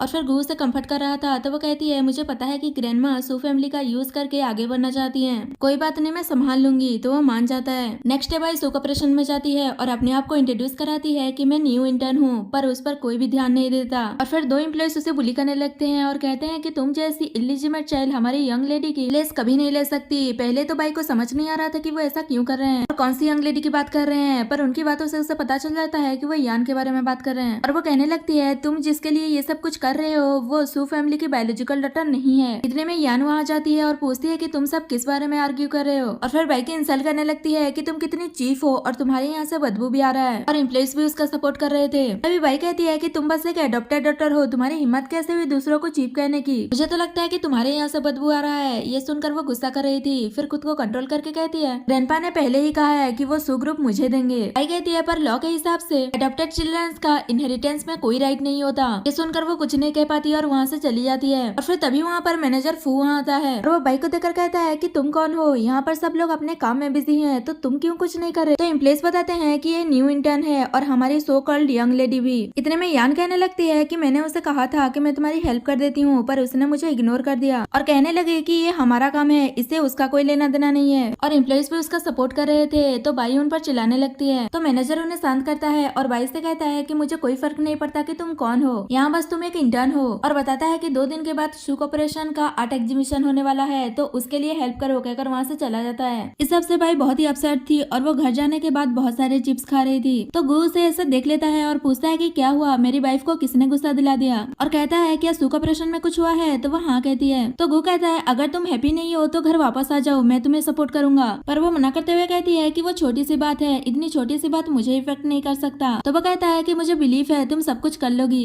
नेक्स्ट डे जैसे ही वह कंपनी जाती है तो मैनेजर उसे कुछ पेंटिंग्स के बुक्स देता है और उसे मेमोराइज करने के लिए कहता है। तो वो मान जाती है और अपना काम अच्छे से करने लगती है। ये देखकर मैनेजर भी उसे अप्रिशिएट करता है। थोड़ी देर बाद मैनेजर वापस आकर बाई से कहता है ये सारी पेंटिंग कल के एग्जीबिशन में लगने वाले हैं तो यहाँ पर किसी को रुक कर आज ड्यूटी करना होगा, तो क्या तुम कर लोगी। तो वो मान जाती है कि मैं कर लूंगी। ये सब सुनकर यान और उसकी चमचियां बाई को सुख रूप से बाहर निकालने के लिए और उसे फ्रेम करने के लिए प्लानिंग करने लगते हैं। और फिर मैनेजर सभी से कहता है कि जब तुम जाओगे तो विंडो और डोर्स क्लोज करके जाना क्योंकि मैं नहीं चाहता कि पेंटिंग्स में कुछ भी इशू हो। मैनेजर के जाने के बाद सब लोग बाई से कहने लगते हैं यहाँ पर हर तरफ कैमरा लगा हुआ है, हमारे पीठ पीछे कुछ भी गड़बड़ करने की कोशिश मत करना, कहीं तुम्हें एग्जीबिशन के लिए कुछ काम नहीं मिला इसलिए जलीस होकर तुम कुछ गड़बड़ ना कर दो। पर वो कहने लगती है क्या तुम लोग यहाँ से जाओगे, मुझे सब कुछ लॉक करना है। तो वो सब वहाँ से चले जाते हैं। बाहर आने के बाद यान कहती है मैंने जो कहा था वो याद तो है ना, कल आते वक्त इंक लेकर आना। और यहाँ से कट होता है। नेक्स्ट डे जैसे ही वो लोग कंपनी आते हैं तो बाई सो रही थी तो उसे उठाकर कहते हैं कि तुम्हें मैनेजर बुला रहे हैं, अगर थोड़ा सा भी लेट हुआ तो वो तुम पर बहुत गुस्सा करेंगे। तभी बाई अपना फोन देखती है जो कि बंद हो गया था तो उसे खुद मैनेजर के ऑफिस जाना पड़ता है। वहाँ जाने के बाद वो मैनेजर को आवाज दे रही थी कि क्या आपने मुझे बुलाया है, पर अंदर कोई नहीं होता। तभी उसे समझ आता है कि उन लोगों ने उसे ट्रिक किया है। दूसरी साइड यान और उसकी चमचियां पेंटिंग्स को खराब कर चुकी होती हैं। बाई जैसे ही वहाँ पहुँचती है तो मैनेजर भी वहाँ आ गया था और ये देखकर वो बाई को बहुत डांटने लगता है कि ये है तुम्हारा हार्डवर्क, ऐसा किया है तुमने अपना काम। तो बताने की कोशिश करती है कि इन लोगों ने किया है, पर यान एक्टिंग करने लगती है कि मुझे ये पेंटिंग बनाने में 3 महीने लग गया और अब ये बर्बाद भी हो गया। तभी बाई कहती है कि चलो चलकर कैमरा चेक कर लेते हैं तो सब कुछ पता चल जाएगा। पर मैनेजर बताता है कि सारे कैमरास टूटे हुए हैं और उस पर गुस्सा कर रहा था। तो यान कहती है कि इस पर बाद में गुस्सा कर लीजिएगा, अभी हमें इस प्रॉब्लम का सोल्यूशन ढूंढना होगा। तो ये मैनेजर बाई से कहता है कि अभी एग्जीबिशन स्टार्ट होने में 10 घंटे बाकी हैं। इन 10 घंटों में तुम्हें सारे पेंटिंग्स रिकवर करना होगा। मुझे नहीं पता कि तुम ये कैसे करोगी और अगर तुम ये नहीं कर पाई तो तुम्हें फायर कर दिया जाएगा। तो वो मान जाती है कि वो सब कुछ रिकवर कर लेगी। ये सुनकर यान और उसकी चमचिया बातें करने लगते हैं कि ये सब कुछ रिकवर तो नहीं कर लेगी और फिर उन्हें लगता है कि वो 10 घंटे के अंदर किसी भी कीमत में ये नहीं कर पाएगी। सोचकर वहाँ से चले जाते हैं। उसके बाद बाई अपना काम करने वाली थी, इतने में उसे गू का कॉल आता है और पूछता है कि क्या आज तुम घर वापस नहीं आओगी। तो वो बताती है कि एग्जीबिशन के पेंटिंग्स में कुछ प्रॉब्लम हो गया है तो मुझे पूरी रात काम करना होगा। तभी गू कहता है कि मैं तुम्हारी हेल्प के लिए किसी को ढूंढता हूँ। और फिर थोड़ी देर बाद गू बहुत सारे पेंटर्स को लेकर उसके ऑफिस पहुंच जाता है उसकी हेल्प करने के लिए। और फिर वो बाई की केयर करते हुए कहता है कि ये क्लियरली पता चल रहा है कि यान ने तुम्हें फ्रेम करने के लिए ये सब किया है। तो वो कहती है कि इस बार मैं इतनी इजीली उसे जाने नहीं दूंगी। नेक्स्ट सीन एग्जीबिशन का दिखा जाता है, जहाँ यान और उसकी चमचिया बात कर रही थी कि ऑलमोस्ट एग्जीबिशन का टाइम होने ही वाला है और भाई अभी तक यहाँ नहीं आई, इसका मतलब उसने पेंटिंग्स को रिकवर नहीं कर पाई होगी। इतने में मैनेजर वहाँ जाता है और उन लोगों से पूछता है क्या तुम लोगों का किसी का भी भाई से कोई कांटेक्ट हुआ है, उसका फोन ऑफ आ रहा है और पता नहीं वो अभी तक क्यों नहीं आई। तो वो लोग कहने लगते हैं कि हो सकता है कि उसने वो पेंटिंग्स रिकवर नहीं कर पाई होगी, इसलिए वो कहीं भाग गई होगी। तो वो परेशान हो जाता है और उसे कांटेक्ट करने लगता है। उसके बाद यान सभी को बताने लगती है कि हमारी न्यू इंटेंट की वजह से एग्जीबिशन के सारे पेंटिंग्स डिस्ट्रॉय हो गए हैं, तो हम एग्जीबिशन को आगे कंटिन्यू नहीं कर पाएंगे कहकर वो कैंसिल करने वाली थी। पर इतने में बाई वहाँ जाती है और कहती है कि किसने कहा कि सारे पेंटिंग्स डिस्ट्रॉय हो गए हैं, और वो सारे पेंटिंग्स को लाकर रखवा देती है और फिर सभी से कहती है कि 5 मिनट के बाद एग्जीबिशन स्टार्ट हो जाएगा। ये देखकर यान शॉक्ड हो गई थी और उसे पूछती है कि इतने कम टाइम में इतने सारे पेंटिंग्स को रिकवर करना इम्पॉसिबल है, बताओ तुमने ये कैसे किया। बाई कहती है जैसे कि तुमने मुझे फ्रेम करने के लिए सीक्रेटली पेंटिंग्स में इंक गिरा दिया था, मैंने तो बस उसे क्लीन किया है। तो वो सोचने लगती है कि भले ही तुमने पेंटिंग्स को क्लीन कर लिया होगा पर इतने कम टाइम में पेंटिंग की डिटेलिंग नहीं ला पाई होगी, सोचकर खुश हो रही थी। पर जैसे ही पेंटिंग एग्जीबिशन में लगते हैं तो यान ये देखकर शॉक्ड हो जाती है कि वो पूरी तरह से रिकवर हो गए थे। और फिर जैसे ही एग्जीबिशन खत्म होता है तो सारे लोग खुश थे और मैनेजर भी बाई की तारीफ करता है कि तुमने इस बार बहुत अच्छे से काम किया है और मैं एचआर से तुम्हारे लिए बात करूंगा कि वो तुम्हें प्रमोशन दे दें। ये सुनकर तो वो खुश हो जाती है और यान ये सब कुछ देखकर गुस्सा कर रही थी और वो घर जाने के बाद भी गुस्सा कर रही थी। तो ग्रैंडपा उसे ऐसे देख लेते हैं और पूछते हैं कि तुम्हें किसने गुस्सा दिला दिया। तो वो कहने लगती है कि बाई ने मुझे बुली किया। ये सुनकर ग्रैंडपा भी बाई पर गुस्सा करने लगते हैं कि उसकी हिम्मत कैसे हुई तुम्हें बुली करने की, मैं कल ही एचआर मैनेजर से बात करके उसे फायर कर देने के लिए कहूंगा। दूसरी साइड बाई एग्जीबिशन के बाद गो के पास आती है और उसे थैंक यू कह रही थी और बताती है कि मैनेजर ने मेरी तारीफ भी की और बहुत जल्द मेरी प्रमोशन भी हो जाएगा। ये सुनकर तो गो भी खुश हो जाता है और फिर दोनों घर जाते हैं। नेक्स्ट डे बाई जैसे ही कंपनी आकर अपना काम कर रही थी तभी वहाँ एचआर मैनेजर आ जाती है और उसे एक एग्रीमेंट पर साइन करने के लिए कहती है। बाई मान जाती है क्योंकि उसे लग रहा था कि शायद वो परमानेंट एम्प्लॉय हो गई है और सोचती है कि मैनेजर ने कहा था कि इसके लिए तो 2 दिन लगेंगे पर इतनी जल्दी हो गया। पर तभी उसे एचआर से पता चलता है कि ये रेजिग्नेशन लेटर है और उसे कंपनी से फायर किया जा रहा है। ये सुनकर वो साइन करने से मना करती है और कहती है कि आप लोग मुझे फायर क्यों कर रहे हो, ना तो मैंने कोई गलती की है और ना ही मेरी वजह से कुछ प्रॉब्लम हुआ है, तो मुझे फायर क्यों कर रहे हो। तभी यान कहती है कि तुमने एग्जीबिशन की पेंटिंग्स को प्रोटेक्ट नहीं कर पाई थी और वो डिस्ट्रॉय हो गया था। तो बाई कहती है वो साफ साफ पता चल रहा था कि तुमने मुझे फ्रेम करने के लिए वो सब किया था और वैसे भी मैंने उसका सोल्यूशन ढूंढ लिया था और एग्जीबिशन में उसके लिए कोई प्रॉब्लम नहीं हुआ। तभी चमचिया कहने लगती है कि तुम यंग लेडी को कैसे ब्लेम कर सकती हो, भला हम अपनी ही पेंटिंग्स को क्यों डिस्ट्रॉय करेंगे। ऐसे लोग जो कि गलती करने के बाद एडमिट भी नहीं करते उन लोगों को सुख ऑपरेशन में नहीं रहना चाहिए। एचआर उन सबको चुप कराती है और बाई से कहती है कि तुम्हें इस एग्रीमेंट पर साइन करना होगा चाहे तुम्हारी मर्जी हो या ना हो। वही मिंगरोंग भी बाई से मिलने आ रही थी। बाई कहती है ठीक है तुम मुझे फायर कर सकती हो पर मुझे प्रॉपर रीजन चाहिए कि तुम मुझे क्यों फायर कर रही हो। तो वो कहती है तुम्हें क्या लगता है तुम जैसे एक मामूली से इंटर्न को फायर करने के लिए मुझे कोई रीजन चाहिए, तुम एक इलिजिमेट चाइल्ड हो, तुम्हारी हिम्मत कैसे हुई यंग लेडी का नाम लेकर कंपनी में ट्रबल क्रिएट करने की। इतने में मिंगरोंग वहाँ जाती है और पूछती है कि क्या कहा तुमने। उसे देखकर सब लोग डरने लगते हैं और वो कहती है कि मेरा कहने का मतलब ये नहीं था। मिंगरोंग कहती है मुझे लगता है कि वो तुम हो जो कंपनी में ट्रबल क्रिएट कर रही हो, कहकर वो मैनेजर को कॉल करती है और बताती है कि तुम्हारे डिपार्टमेंट की एचआर बोल रही है कि उसे किसी इंटर्न को फायर करने के लिए कोई रीजन नहीं चाहिए। तो वो कहता है कि शायद आपको कोई मिसअंडरस्टैंडिंग हुई है, मैं अभी वहाँ आता हूँ। पर वो उसे फायर कर देने के लिए कहती है और यहाँ से कहती है अगर मैंने दोबारा देखा कि तुम बाई को फुली कर रही हो तो मैं तुम्हें भी फायर कर दूंगी, कहकर वो बाई को लेकर वहाँ से चली जाती है। उसके बाद दोनों खाना खा रहे थे तो ग्रैंडपा उस पर गुस्सा करते हुए आ रहे थे कि एचआर मैनेजर मेरी पर्सन थी, तुम उसे कैसे फायर कर सकती हो। तो वो कहती है कि अब आप ओल्ड हो गए हैं, मैं कंपनी संभाल लूंगी, अब आपको रिटायरमेंट ले लेना चाहिए। ऐसा कहकर वो किसी को बुलाकर उन्हें नर्सरी होम भेज देती है। इससे यान बहुत ही गुस्सा हो गई थी और वो सोचती है कि अब मुझे ही कुछ करना होगा। उसके बाद वो सू से मिलने चली जाती है जो कि एक होटल में वेटर का काम कर रही थी। पहले तो वो उसे भड़काती है कि बाई की वजह से तुम्हारा सब कुछ चला गया, अगर तुमने बाई को बर्बाद कर दिया तो मैं तुम्हें बहुत सारे पैसे दूंगी और शू ऑपरेशन में एक जॉब भी दिलवाऊंगी। ये सब सुनने के बाद भी वो पहले मना कर रही थी पर बाद में उसके कहने पर मान जाती है और पूछती है कि बताओ क्या करना है। उसके बाद वो बाई के पास जाकर उसे माफी मांगने की एक्टिंग करने लगती है कि प्लीज मुझसे गलती हो गई, मुझे माफ कर दो, और बताती है कि गू ग्रुप ने मुझे बैन कर दिया है, उसके बाद कोई कंपनी मुझे हायर नहीं कर रहा, इसलिए मुझे एक रेस्टोरेंट में वेट्रेस का काम करना पड़ रहा है। तो वो उसे पहले खड़े होने के लिए कहती है पर वो कहती है कि जब तक तुम मुझे माफ नहीं करोगी मैं ऐसे ही रहूंगी। बाई कहती है ठीक है मैंने तुम्हें माफ कर दिया, अभी मैं गू ग्रुप में काम नहीं कर रही, जब मैं वापस आऊंगी तो गू से बात करूंगी कि वो तुम पर से बैन हटा दे। ऐसा कहकर वो वहाँ से चली जाती है और सू स्माइल करने लगती है। दूसरी साइड गू अपने असिस्टेंट को ऑर्डर दे रहा था कि वो एक होटल बुक कर ले, क्योंकि पहले वो ग्रैंडमा के डर से कि वो अप्रूव करेंगे या फिर नहीं, इसलिए वो बाई को एक वेडिंग सेरेमनी नहीं दे पाया। तो अभी वो उसे प्रपोज करने के बारे में सोच रहा है और फिर बाई वहाँ पर आती है तो वो उसे पूछता है क्या इस सैटरडे तुम फ्री हो, हम साथ में डिनर पर चलेंगे। तो वो हाँ कहती है और सू के बारे में बात करती है कि आज वो मुझसे मिलने आई थी और मुझे ऐसा लगता है कि उसे उसका सबक मिल गया है और उसे पता चल गया है कि वो गलत थी। इस टाइम उसका टफ टाइम चल रहा है, तो क्यों ना तुम उस पर से बैन हटा दो। पर गु तो पहले नहीं मान रहा था कि वो ये डिजर्व करती है, पर वो बाई के बार बार कहने पर मान ही जाता है और फिर गु से कहता है कि डिनर पर अच्छे से रेडी होकर आना, तुम्हारे लिए एक सरप्राइज है। नेक्स्ट सीन डिनर का दिखा जाता है, जहाँ गु एक बड़ा सा डायमंड रिंग लेकर उसे ये कहते हुए प्रपोज करता है, पहले ग्रैंडमा की वजह से हमने वेडिंग सेरेमनी नहीं की थी, अब तो ग्रैंडमा भी मान गई है, तो हमें मेरे सेरेमनी कर लेना चाहिए। तो वो मान जाती है और फिर कहती है इसलिए तुमने मुझे रेडी होकर आने के लिए कहा था, ये सब कुछ तुम्हारा प्लान था ना। तो वो मान जाता है और उसी होटल में सू भी काम करती है और जैसे ही उसे एक वेट्रेस के थ्रू पता चलता है कि गु ने एक बड़ा सा रिंग देकर बाई को प्रपोज किया है, ये सुनकर वो शॉक्ड हो जाती है कि वो दोनों फिर से मैरिज कर रहे हैं और वो यान को फोन करके कहती है कि वो दोनों तो हैप्पीली मैरिज कर रहे हैं, अब हम क्या करेंगे। तो वो कहती है कि उन्हें मैरिज करने दो, उसी दिन एक अच्छा अपॉर्चुनिटी होगा बाई को बर्बाद करने का। तो सू कहती है मुझे गु ग्रुप से निकाल दिया गया है, मैं उनकी वेडिंग पर नहीं जा पाऊंगी। तो वो कहती है कि तुम उसकी चिंता मत करो, मैं हैंडल कर लूंगी। तो सू मान जाती है। नेक्स्ट सीन में जिंगशन को देखते हैं जो बहुत ज्यादा ड्रिंक कर रहा था और सोच रहा था कि इतने सालों में एक लड़की पसंद आई थी और वो भी मेरी सिस्टर इन लॉ निकली। उसके बाद हम वेडिंग का सीन देखते हैं जहाँ बाई एक ब्यूटीफुल सी ब्राइड बनकर आ जाती है। उसके बाद दोनों की वेडिंग सेरेमनी होती है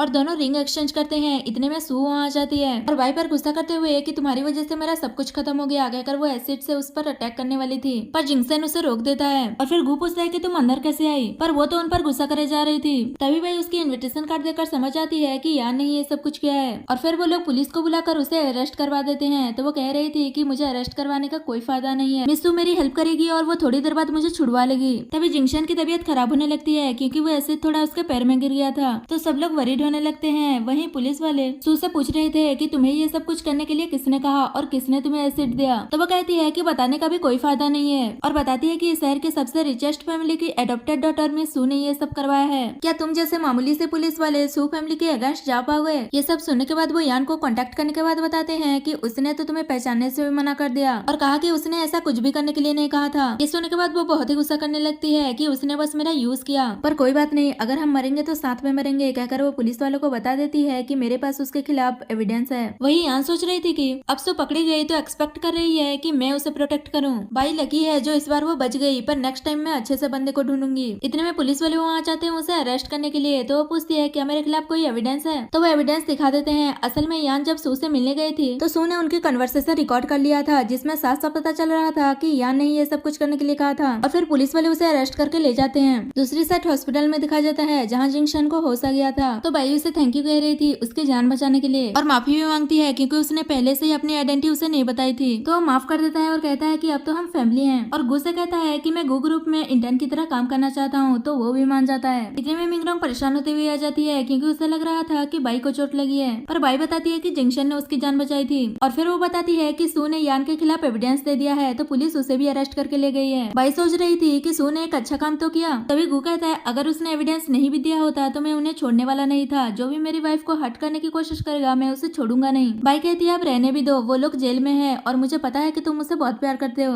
उसके बाद ग्रैंडपा को देखते हैं जिन्हें न्यूज के जरिए ये पता चल गया था कि यान ने बाई पर एसिड अटैक करने की कोशिश की थी, इसलिए उसे जेल हो गया। ये जानने के बाद भी वो मिंगरॉन्ग पर गुस्सा कर रहे थे कि उसने यान को प्रोटेक्ट करने की कोशिश नहीं की और वो पागलों की तरह बिहेव कर रहे थे। और लास्ट में बाई सू ऑपरेशन को टेक ओवर कर लेती है और वहाँ की प्रेसिडेंट बन जाती है। इसी के साथ हमारा ये ड्रामा खत्म हो जाता है।